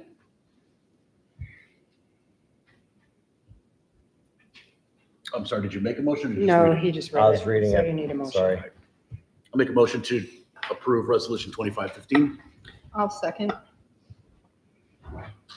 All those in favor of resolution 2515? Madam Clerk, Yes. sorry, real quick, sorry, I believe there is just a spelling error on line 10. I believe his last name is spelled wrong, Khan. Jason, you can, No, we're doing Lewis. we're doing this. This is deputy. 2515, Yeah. Did she write it wrong? Line Oh, 10. she did. She put a U in there. Don't worry, we'll fix it. I have to put the names in this anyway, Okay. so, just wanted to yeah, that's point why that out. they're. Got it, thank you. Motion's been made and seconded to approve Resolution 2515, a resolution of the Houston City Council establishing Dan Lewis to act on behalf of the city with Northrim Bank and remove Dave Childs. All those in favor? Aye. Opposed? Motion carries unanimously.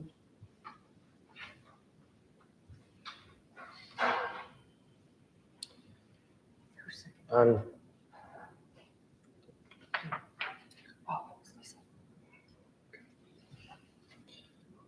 resolution number 2516, a resolution of the city council or Houston City Council establishing Jason Kahn to act on behalf of the city with Northrum Bank and remove Carter Cole. I make a motion to accept. Second.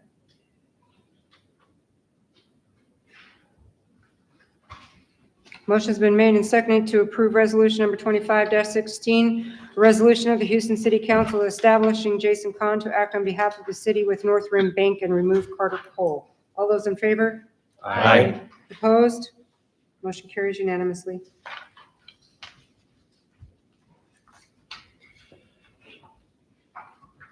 On to resolution number 2517, resolution of the Houston City Council confirming the appointment of Lori Career to the Planning and Zoning Commission. I'll make the motion to approve resolution 2517. I'll second. Any discussion? I think the planning and zoning could use more people that show up at meetings. And I'm thankful for Laurie. I think she's been an amazing asset to the city. I love her heart to serve. And if anyone has any questions, I'm sure she'd be happy to answer them. She knows I always have questions. Absolutely. Fire away. No, just for people who aren't familiar with you, can you tell us how long you've lived in the city of Houston? I've been in the city of Houston since September of 2021. I've lived in the state of Alaska and in the Mat-Su Valley for over 30 years. And what do you feel is the most important issue for planning and zoning right now? What concerns you the most? Well, the lack of meetings is a major concern. Every time I turn around, they're canceled. That's a problem, especially if Houston wants to get on board with all the things that DOT is going to be doing through our area and all the improvements that are going on with this, our administration. I don't mean Houston's administration, I mean the United States current administration and all the things that are happening. The, excuse me, sorry, I'm getting over being sick. We're going to miss out on those things if we don't have active individuals on our planning and zoning commission that are engaged and involved and making sure that we're at least having meetings so we know what's happening and so that we, you know, are communicating that not just to the council, but to the public at large. And one last question, what do you feel that you can bring to the table other than actually showing up? I have a passion for this city. I think that Houston is a beautiful place. I think that all of us are valuable here, and we need individuals who care for our city and what's best for our city. And so that's what I'm doing here. That's why I sat on the council, and that's why I'm interested in planning and zoning, because I want to see this city move forward and succeed to the best of its ability. Thank you.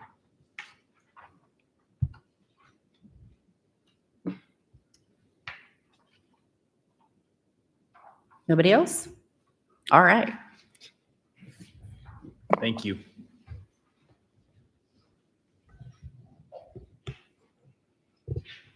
Anything else, council?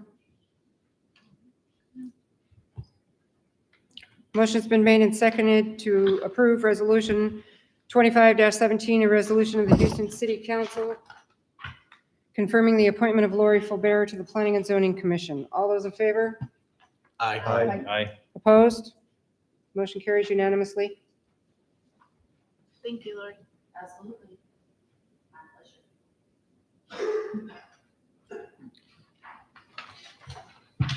On to amendment number 2533, authorizing the mayor. That's an action memorandum. Oh, sorry, action memorandum.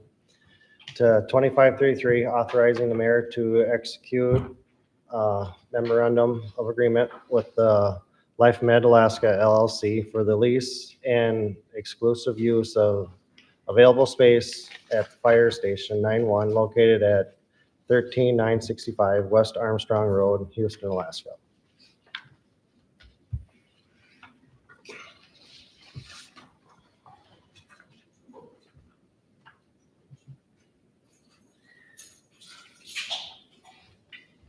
You need a motion?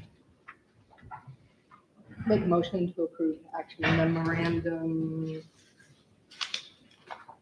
Sorry, lost my paper. 2533. Yes, ma'am, thank you. I'll second that.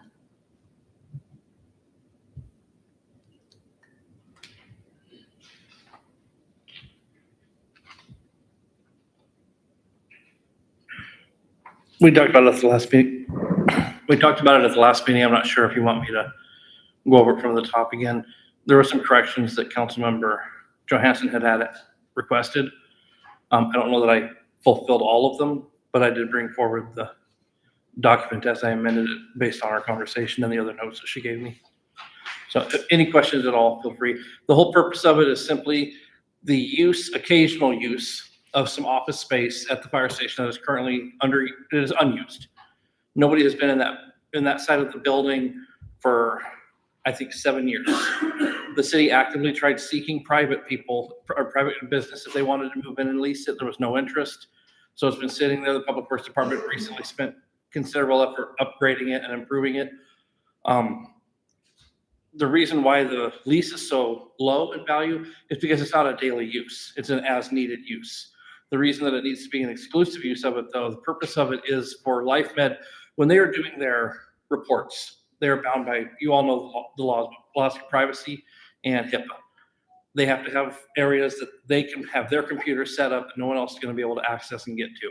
Currently, right now, if somebody is based out here on the Mat-Su and they have to do a report or they have to do a training or they have to do some sort of critique, they have to drive all the way into Anchorage to get that done. Whereas having this office space would allow them to set up a computer with, and you'll see it's not in the memorandum of agreement, they would have to take care of their own internet, they would take care of their own utilities other than electric, which is because that isn't separated in the building. There's no way for us to track it. That's an occasional use, exclusive area so that they can do their paperwork and comply with federal law. I just have one more question about, under number 4, item C, groundskeeping. The city shall perform clearing of land as necessary for parking lot expansion to the northwest of the fire station. Which area is that addressing exactly? So that's when you go, as you're facing the station on the left-hand side, there's that path that goes back in that clearing back in there that was used for parking in the past. It would just be to clear that back out so that they could park out there. That way, if we did have a situation where we had to land a helicopter, their vehicles would not be in the danger zone of that helicopter. And that's not. But it also prevents them from restricting access to our fill site on the other side of the building. Okay, and the septic's not in the, is that where the septic is right? If they're driving up on the septic, we're gonna probably get called to that because there's a lot of obstacles in the way. So we're gonna get a call? No. Okay. so No, just there is no risk to the septic system at 911. Copy that. And then the only other thing I would point out is on City of Houston, page 10, where it talks about the monthly $1,200. It just needs to, a spelling correction annually, it's spelled wrong. Oops. You're fired, chief. That's it. Don't threaten me with a good time. But no, other than that, I think you included everything we talked about in the last meeting. So one of the things I would like to point out, since you brought that section up, it does mention the $100 monthly, $1,200 annually. The initial lease is going to be for more than 12 months. That's why I put both of those numbers in there. Because the objective is to get them able to begin fairly soon, but move them to a January to December timeframe. Which is why you changed it from June 30th to December 30th. Yep. Thank you. Any others? Thank you. Thanks, Chief.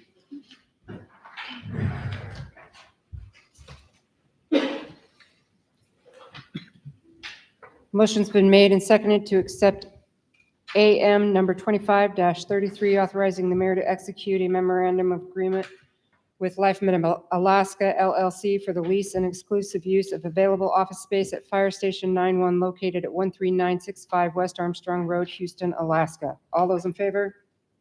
Aye. Opposed? Motion carries unanimously.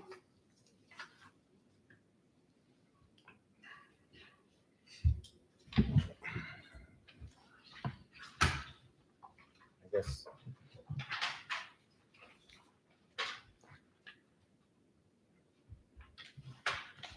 I'd like to say, or recognition here of the Mayor Carter, and, Speaking to your mic. sorry, and Dave Childs for being the deputy mayor. Thank you guys for your service for the years and stuff. I know it is hard being in front of everybody. I hope I can get some things accomplished like you guys have. So, go ahead. I wanted to thank everybody, and I'm glad this council was able to come to a passive, or a way to pass this forward. Turn your mic on. Button Jones. Although tonight was challenging, I'm very glad that we were able to find a path forward. that's, our systems work that way. But it's very important that we follow the rule of law. That's how we all need to run our lives. We're not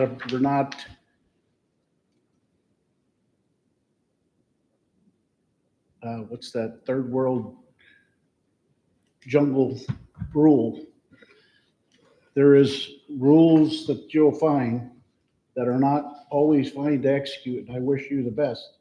But I hope mostly that you carry them out according to what the code says, regardless of your reputation or anything else. It's important that you always do that. I especially like to thank my wife. She had been patient, forgiving of lost time in our family, and she's definitely the better half. And I love her dearly if she's listening. And to my Lord and Savior Jesus Christ, who always provided guiding light through the heavy darkness that was over the city for 3 years. That was a perilous time that the city, that I was, first of all, I was never asked, really. I mean, I was asked to serve. I never really wanted to. It was out of default for 3 years that I served the city. And I enjoyed it, even though it was very challenging. And I hope that through the process that I used, that the city will be a shining light for the rest of Alaska. We have a perfect audit, as our last one went through. We have so many things sitting there for the residents, and there's no reason why this council can't move it forward, and I certainly hope we'll be trying to. And we will continue to pray for the folks here. And it's just amazing to have the Lord guide things through and make things happen. So if you don't know him, I hope you will get to know him. I want to thank both deputy mayors that I served with. Mike came on with me the first year when we faced Treasury agents and FBI agents and everything else that came in here. We were prodded by that's one thing, you can only stand to get so many colonoscopies in 1 year's time, but we had several that year. And we learned through the process. And so Mike Adams was an instrument of goodness for the city getting that done. And Dave Childs, and I hope you guys will do the same. You serve together, and that you will make those decisions like that, because I can tell you the two men that I served with, we made joint decisions quite often. And Dave was a master up here of helping keeping the meetings running, and I will definitely miss him. He's always pouring himself into his students, and I hope he always remembers the days we honored him here in Houston, even though he teaches outside of Houston. And for the Houston citizenry that has reached out to the city, whether they liked what was going on or not, it's your government. Keep it. As the famous words is, it's our republic as long as we can keep it. So but how you keep it, our forefathers said, is you get educated. Don't let other people think for you. Stay an educated, diligent citizen. If you want your city to be a shining lamp for people to see, keep yourself educated in what's actually the truth.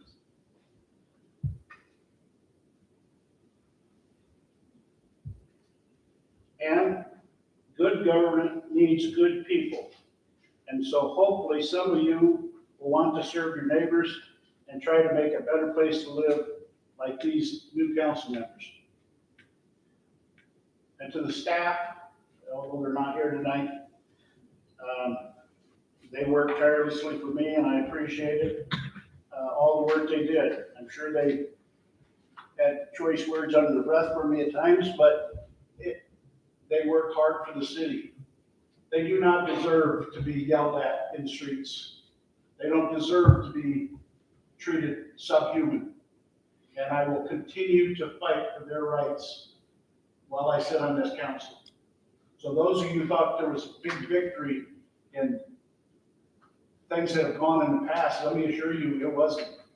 It was a blemish and a stain on the city. Each of you share our success. I'm talking to staff. Each of them shared in everything that we accomplished in those 3 years. And I so appreciate that.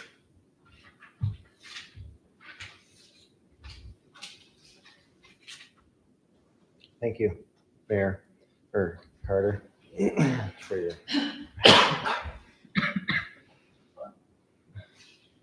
I've been called worse by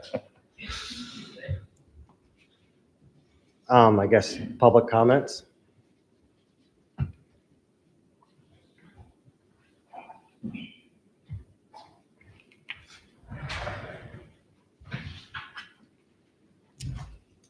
Hi, Deb Mitchell again.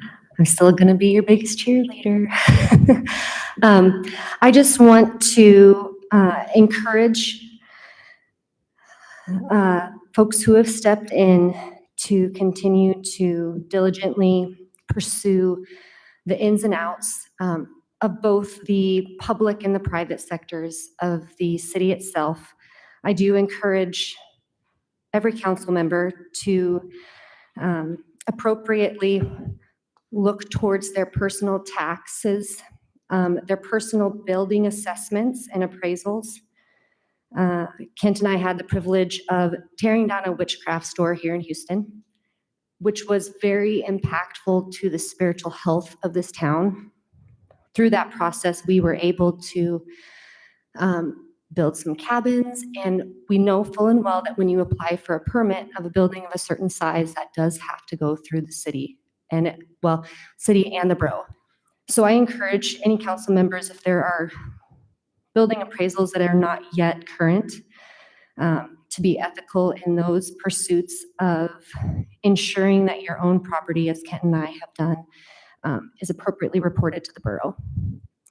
I also want to encourage the incoming people on council members, that with the responsibility that you have also comes substantial criticism and pressure, as well as scrutiny from the community. In our current society, it's easy to shout from behind a keypad without direct and immediate consequences. But words do carry impact. Intent might not be there to hurt others, but impact can't be ignored. Mayor Khan, your seat now requires of you to be very thick-skinned. And I know that you will pursue that you, I want you to be able to withstand some of the crushing and critical non-collaborating opinions that you might get. My hope for the council is that you will get input that is constructive, that is collaborative, that complaints just don't come without some amount of solution giving for you. You guys all get to rise above the unproductive discourse and listen to understand instead of listening to defend. That's very difficult. And to strive to work with those who confront even when they're not coming to offer solutions. So I do believe that you guys will lead with grace and perseverance again. And I'm excited for what you guys can do as a team. Go City of Houston. Thanks.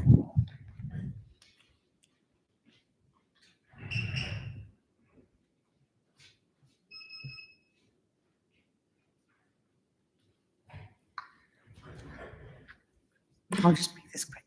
Congratulations to the mayor and the deputy mayor. So now, okay, after the contentious evening, it's okay. Let's all come together.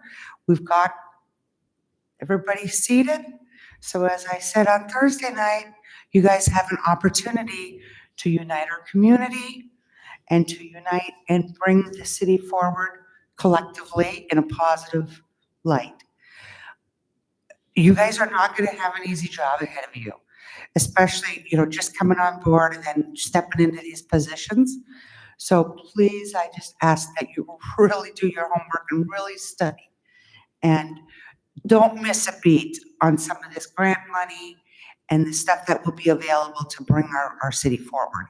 We really need to move it forward with utilities for our citizens.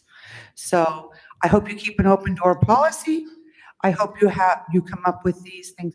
I hope you use your own mind and listen to all of your constituents, as I said the other night, not just a select few. So anyway, with that said, congratulations. I'm sure you'll all do a great job. And as my final words, natural gas, please. You will be hearing that from me every time. I am not going to let up on that at all. Thank you. Anybody else?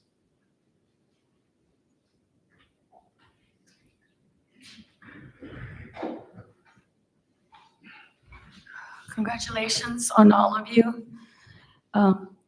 I hope that the city will, that the council will address some of the unmet needs that have been going on. Especially, we have a very high poverty rate here, more so than other areas. And we have a very high senior population, very high. We have veterans and disabled people out here. And a lot of these plans that are in place, there's no opting out for them. For example, the gas thing. My annual income from Social Security and permanent fund is $19,200. That's what I have to live on. It's a mathematical impossibility for me to tie into a gas line and for that to be mandated to me. And then the city say, well, we'll foreclose, or the Matsu say, we'll foreclose, is unacceptable, especially the callousness and cold way it was just stated in the last meeting. So that really bothers me. It also bothers me that we need a food bank out here, and in Willow and Big Lake, the churches do that. We don't have that here.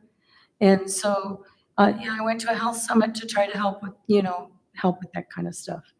But there are issues that are not being taken care of from departments in the city, the roads, the flooding, need to deal with the existing issues that we have here and not all the grandiose ideas. I'm for planning, but it needs to be balanced. It needs to be thought through, and it needs to be methodical and not rushed. And a small business development, I would like to see a plan in place for some sort of small business development in our city, since that's the main way most cities do well is through small business development. So I would like to see more of that. Anyways, thank you.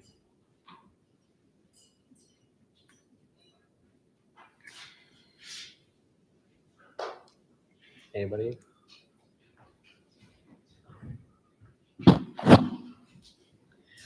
Laurie Faubert. I would like to thank the outgoing mayor and deputy mayor. There was a phenomenal job. I am really proud of how things have gone in the city as far as our business and our finances and all the issues that were a large problem before. So I want to thank you for that. I admire all the hard work that our employees put forward, and especially in the face of so much dissension, so much disrespect, so much just callous ugliness that employees of any city, business, whatever, should not have to go through. So thank you guys for staying here and doing your jobs, even though you have other options. I appreciate it very much. Thank you for the position on planning and zoning. I intend to do a very good job. And I'm always open to suggestions or information. I do have one thing that I want to say that's very important and that you need to take away from this is integrity. Serve your seat with integrity. Vote your conscience, your opinions, what your knowledge is of the issues, not the things that you're told by other people. I want to say that I hope that a 10-minute recess doesn't have to happen every meeting so that you can confer with other folks. That was disappointing. And I pray every day for this city. And I hope that you guys understand the responsibilities that you have and move forward for everybody. Thank you. Thank you.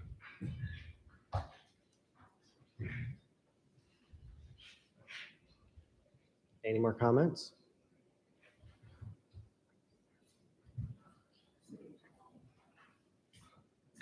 Patricia Fay Brazil again.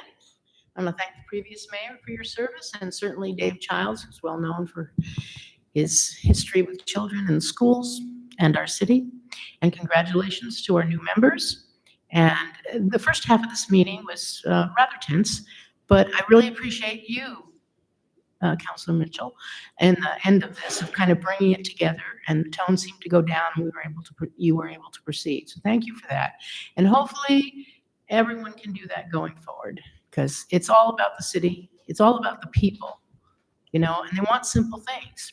We're known as a black hole for services to our people. Everywhere else in the borough has services, and we don't. And particularly for our youth and our elders and our disabled and poverty. And people may talk about a lot of different faith, but we're not serving these people. We're not helping, and we need to do that. And I'm trusting that you as a council will come together, look at some of those options, and keep moving forward. Thank you. Thank you.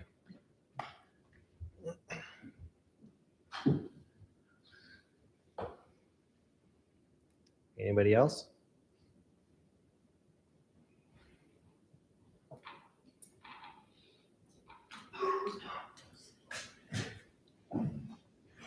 My name is Jim Johansson. Congratulations, Mr. Mayor, Deputy Mayor. The first thing I want to do is I want to give some props to former council member Sandy McDonald. Like I said before, I do think the city lost a valuable resource. If she didn't smile a lot with her brain, I would think she was part Vulcan, like Spock. So hopefully in the future she may come back. The outgoing mayor, he said something at the last meeting, the meeting before. There's a lot for you and the whole council. There was a laundry list of stuff he put out that was in process. And that ball is going to have to be picked up by you guys and continued on, because a lot of the research, there's nothing wrong with natural gas. I would prefer nuclear power, but until they give private citizens a nuclear regulatory certificate so I can go to Toshiba and get a 4H reactor and power Houston and Willow, natural gas is the next best thing. Wind, I'm a fan of solar, but it's not the most reliable thing in Alaska. Until they make it better, it is what it is. So natural gas is a good thing, and I wholeheartedly agree with the nice lady in the back. Going forward, the things like the airport, I was pretty blatant that I didn't agree with that at all. That was the last thing in the world Houston needed. I thought at first, when I first heard it, it was like a little airport like over in Big Lake, where private citizens were around it and bought houses and flew their planes on and off the runway. What they were talking about was invading, apparently, because Willow was not happy. That's not the things we need. What she said also about the seniors and whatnot. And I think, Kent, you made mention in one other meeting about that, about helping out or talking about a food bank, or maybe it was, what's his name, that owns the marijuana place? Ron Bass, thank you. was talking about that. That's a good thing. Maybe that can happen. But the thing is, you guys are going to need to work together really well to make all those things that the bowl got started with to continue on. The other thing is winter is coming and the roads are going to be needed to be done. You had a good idea that you told me about. If you can find out if that's a viable, workable plan, that might be better than what the city has itself. So don't forget to pursue that. I wanted to remind you of that while I got up here. All right, but again, congratulations. Hopefully, like they were talking about, everybody works together this time. Thanks.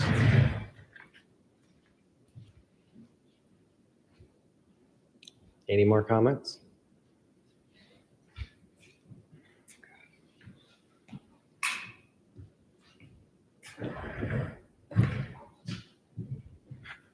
Hi, I'm Tyler Adams.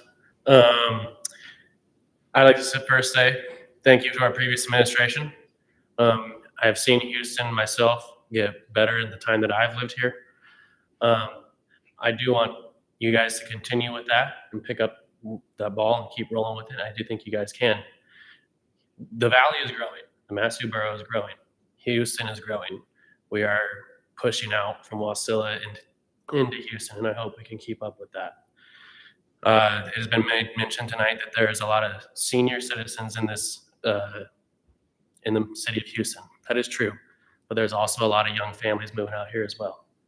I have moved my young family out here from Wasilla into Houston years back, and I would like to see the city to keep moving forward in a direction that expands. And congratulations to our new administration. I hope you can continue that. Thank you.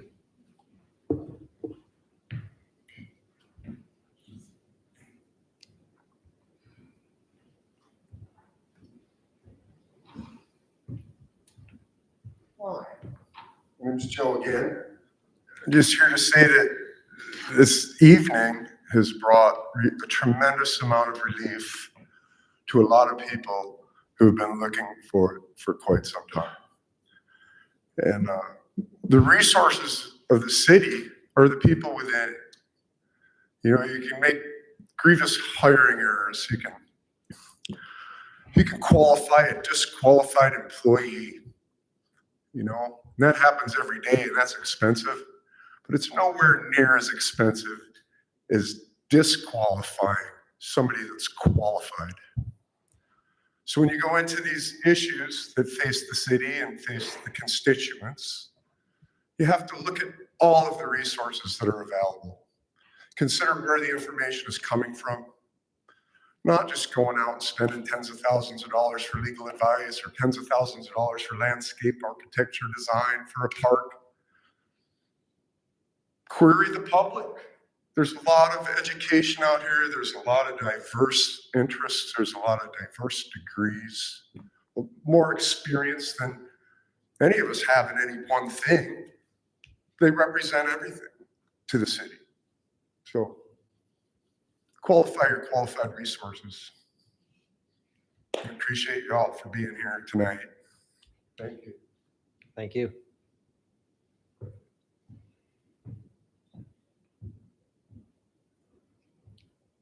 Anybody else?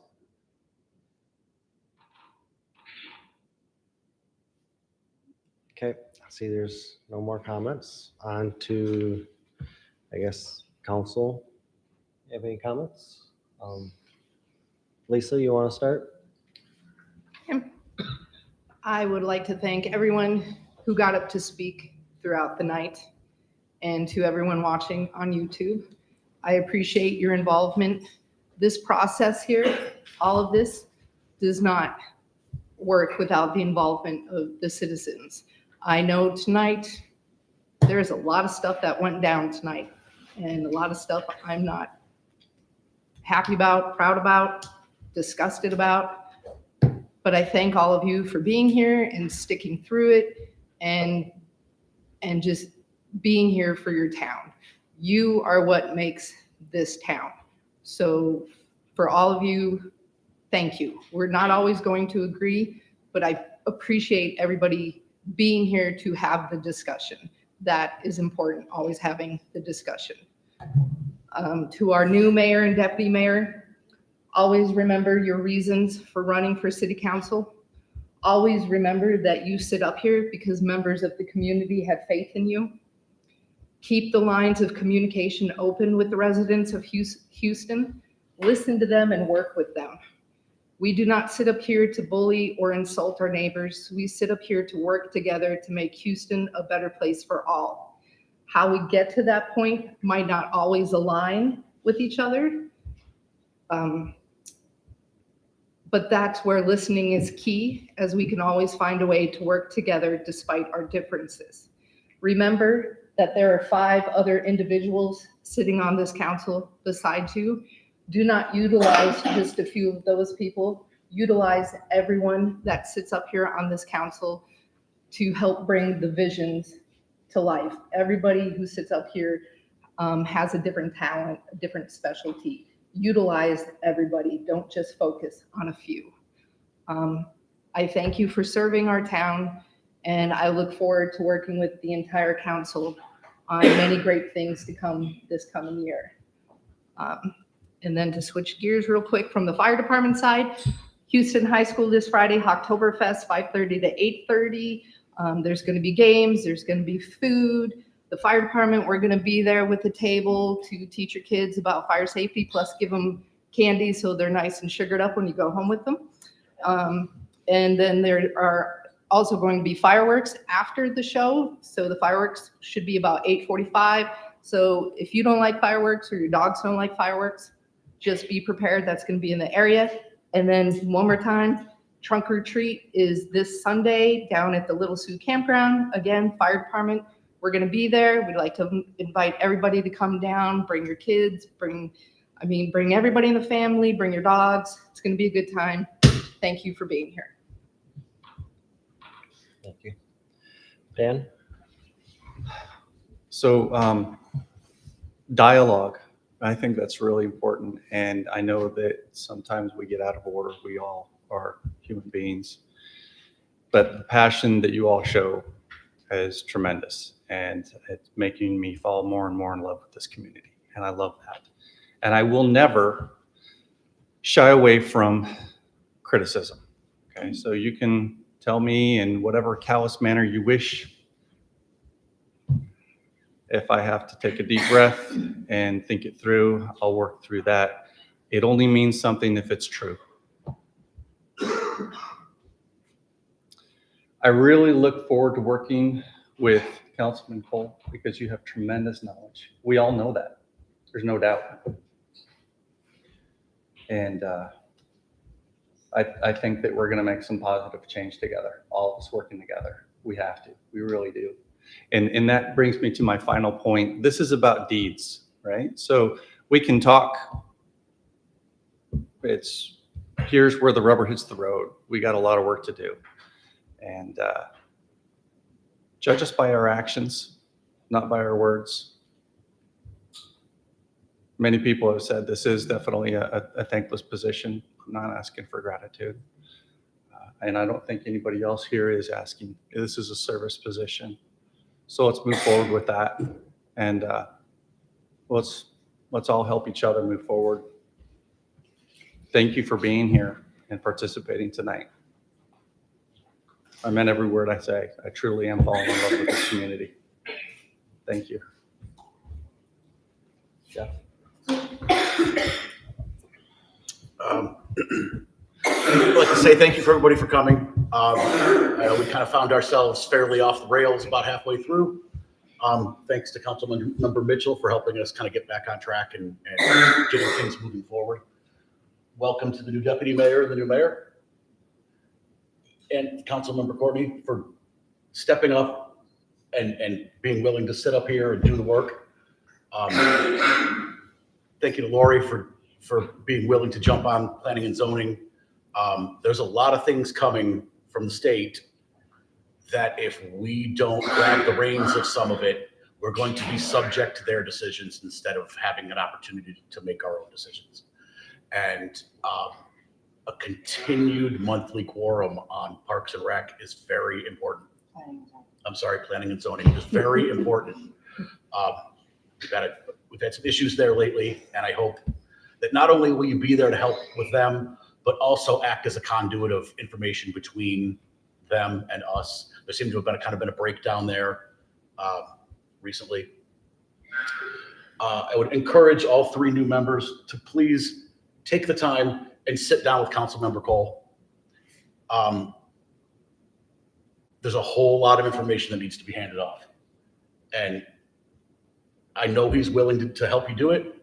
So please take the time to meet with him, go over to Miller's and have a burger, bring your notepad and absorb what you can from him. I think it's important to make sure that torch gets passed on. I'd like to thank former Mayor Cole for doing everything that he did for us. I know that the role of mayor kind of got thrust upon him, and then 2 subsequent years it happened again. And then the reality of it is a lot of us, I know I'm not capable of running the city, and I have a full-time job. I don't have the time for it. I don't have the background for it. I don't have the relationships to do it. And I know a lot of us probably felt the same way. And when it came time to pick the mayor, he had those things, so we accepted it. I'd also like to thank former Deputy Mayor Childs. The work that he did with the Matsu Health Foundation is important, and that needs to be continued on. I told him that I would do what I could to try to take care of that relationship with him, and I will try to work to do a somewhat graceful handoff in his contacts over there for them. We try to do the best we can when these roles get passed on down. Deputy Mayor Childs served with integrity and this community's best interest in mind at all times. He was a great asset to the city. He's not going anywhere. I'm sure we'll be hearing from him just fine. So I just want to thank him for the time that he was in that role. And he got to watch the whole football game tonight. So I don't even know. So, you got to take the small wins when you get them. But otherwise, I'm glad that we managed to make this come all the way to the end tonight. And, I think it's a win for everybody. So thank you. Thank you. Kelly? I would just like to thank everybody for coming. Everybody watching on YouTube. Is great to see this room filled with people.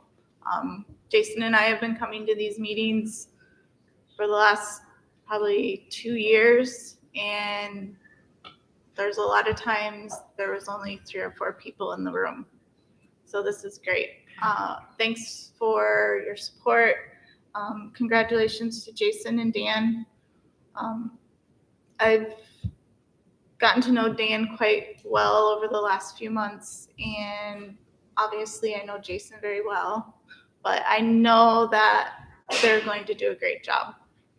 There is many mayors before that have come into this position as a new position. They haven't had any huge background in politics, and Jason is in that seat right now, but I really feel that he's going to do a great job.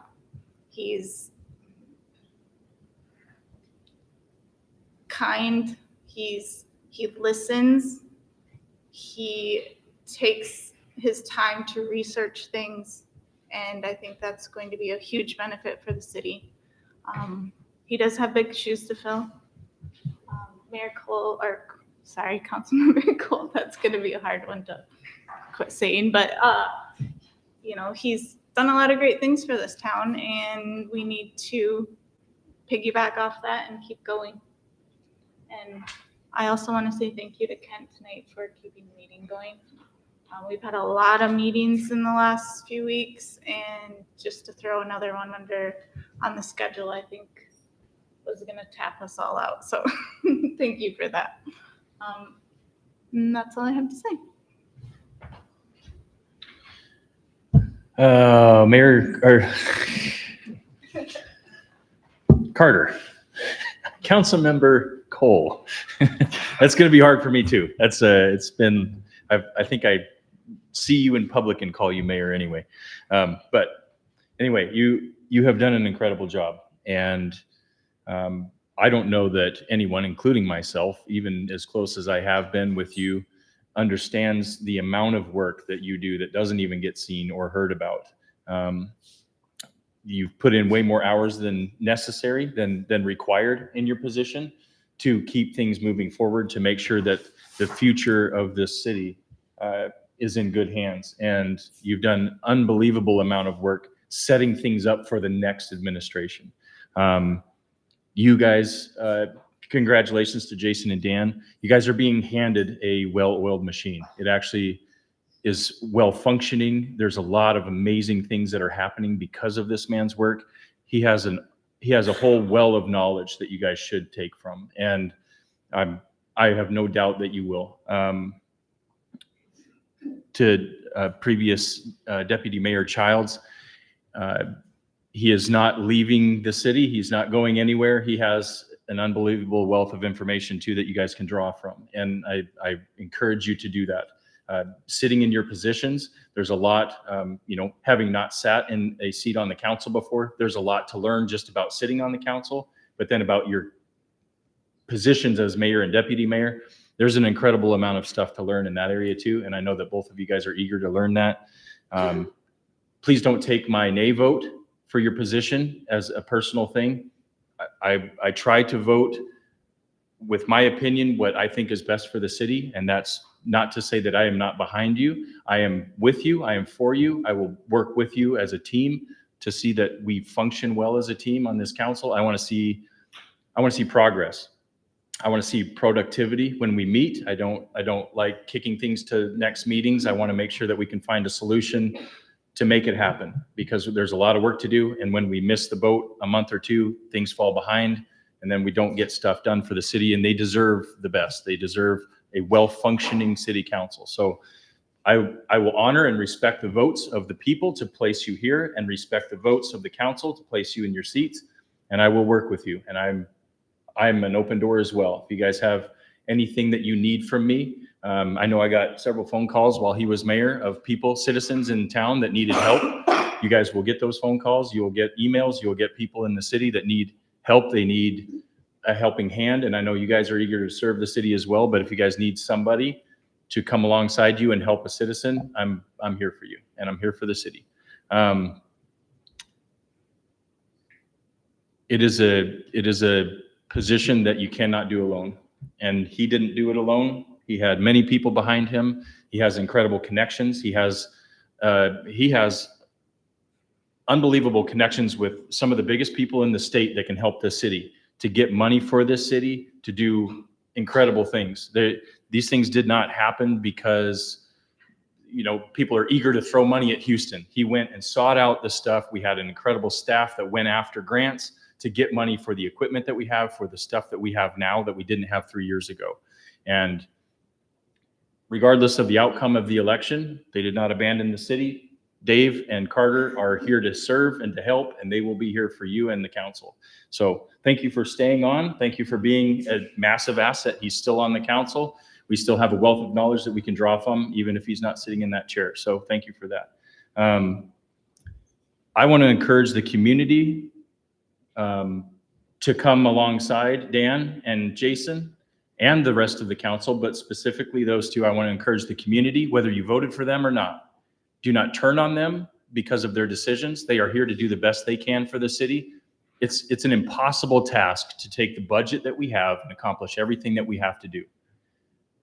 Give them grace, be patient. Things don't happen overnight. We learned that. I learned that. I thought we could come in and fix everything. And, even Dave's admission, coming in thinking we could just make a big difference and make it all happen. It doesn't happen overnight. So be gracious with them.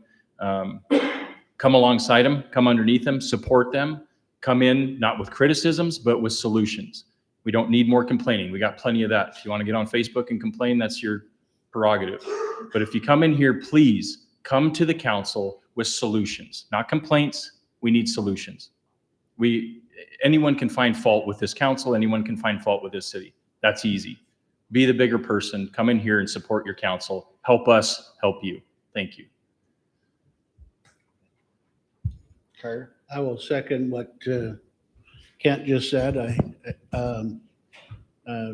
I intentionally left that on YouTube with my long diatribe so that you could go back to that at any time and know what was set there before you if you forget it or if you lost a piece of paper. It's there for your permanent record to help you of where we left stuff off. Each staff has a list of things they're working on, and they've been assigned to help you guys move the ball forward. The last thing we want to do is let it lapse and go backwards. I've done everything I can to make this as smooth a transition as possible. I hope you'll use that as a example moving forward in a year when your term's up. Make sure you have everything wrapped up as nice as you can for the next people. If you're not the returning, but you have to plan like you're not. And I've done that for 3 years. And I just want to encourage you to take those models that I've done and prepare for it that way. And I know I have the happiest son in the world right now. He was so afraid I might get reelected tonight because he's building a house. And he said, Dad, I want you to come build my house for me. And I said, boy, it's going to, I've got these things going, but yeah, we'll see how we can work it in. Had I got elected, that deputy mayor would have been really busy this year. So you spared the deputy mayor and made one happy son. So with that, I wish all of you the best. Thank you. Clerk? Oh, sure. I'd like to thank the clerk for helping us navigate all of this, frantically flipping through Robert's rules and statutes and the state and the city's municipal code to try to help us navigate. We find ourselves in a gray area like that gets ugly, and that's what we have the clerk for. So, yes, thank you. Thank you, Danny. Oh, one last thing. In my message to you for that last week at 9 o'clock in the morning, if you guys want to meet, I'd like to get that handoff so that you guys are prepared.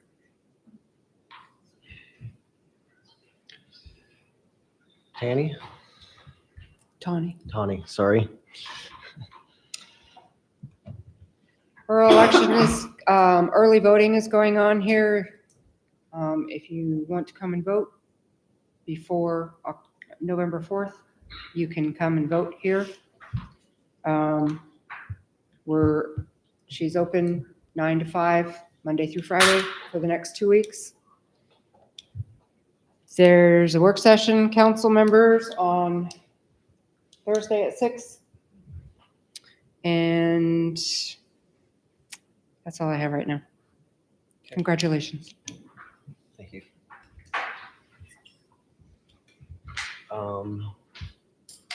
I guess I want to say thank you, Lori, for stepping up and being part of the commission. Thank you, Carter, for your duties, and Childs, if he's listening, hopefully, or watching his game, I guess. So that's done, maybe. I guess a little something. In my mind, a good mayor is a visionary, ethical, communicative leader who prioritizes a community's well-being and its dedication to the responsible fiscal management of public services. As mayor of Houston, I will be a strong leader with vision, lead the integrity and accountability, have effective communication with council, employees, and the citizens, have fiscal responsibility, have community engagement and empathy, focus on key services, and be abreast of crisis management. I will dedicate to enhance the life of the Houston city residents. Thank you to the previous council and mayor for your years of service, and I look forward to working with the council and city employees. And thank you, citizens for your support. I am open for suggestions on how we can do things. Many ideas help. I mean, we can weed through them to see what works best for every situation. There's one thing I've learned, I've always said it, there's 10 ways to build a doghouse, but we're all looking to get something done.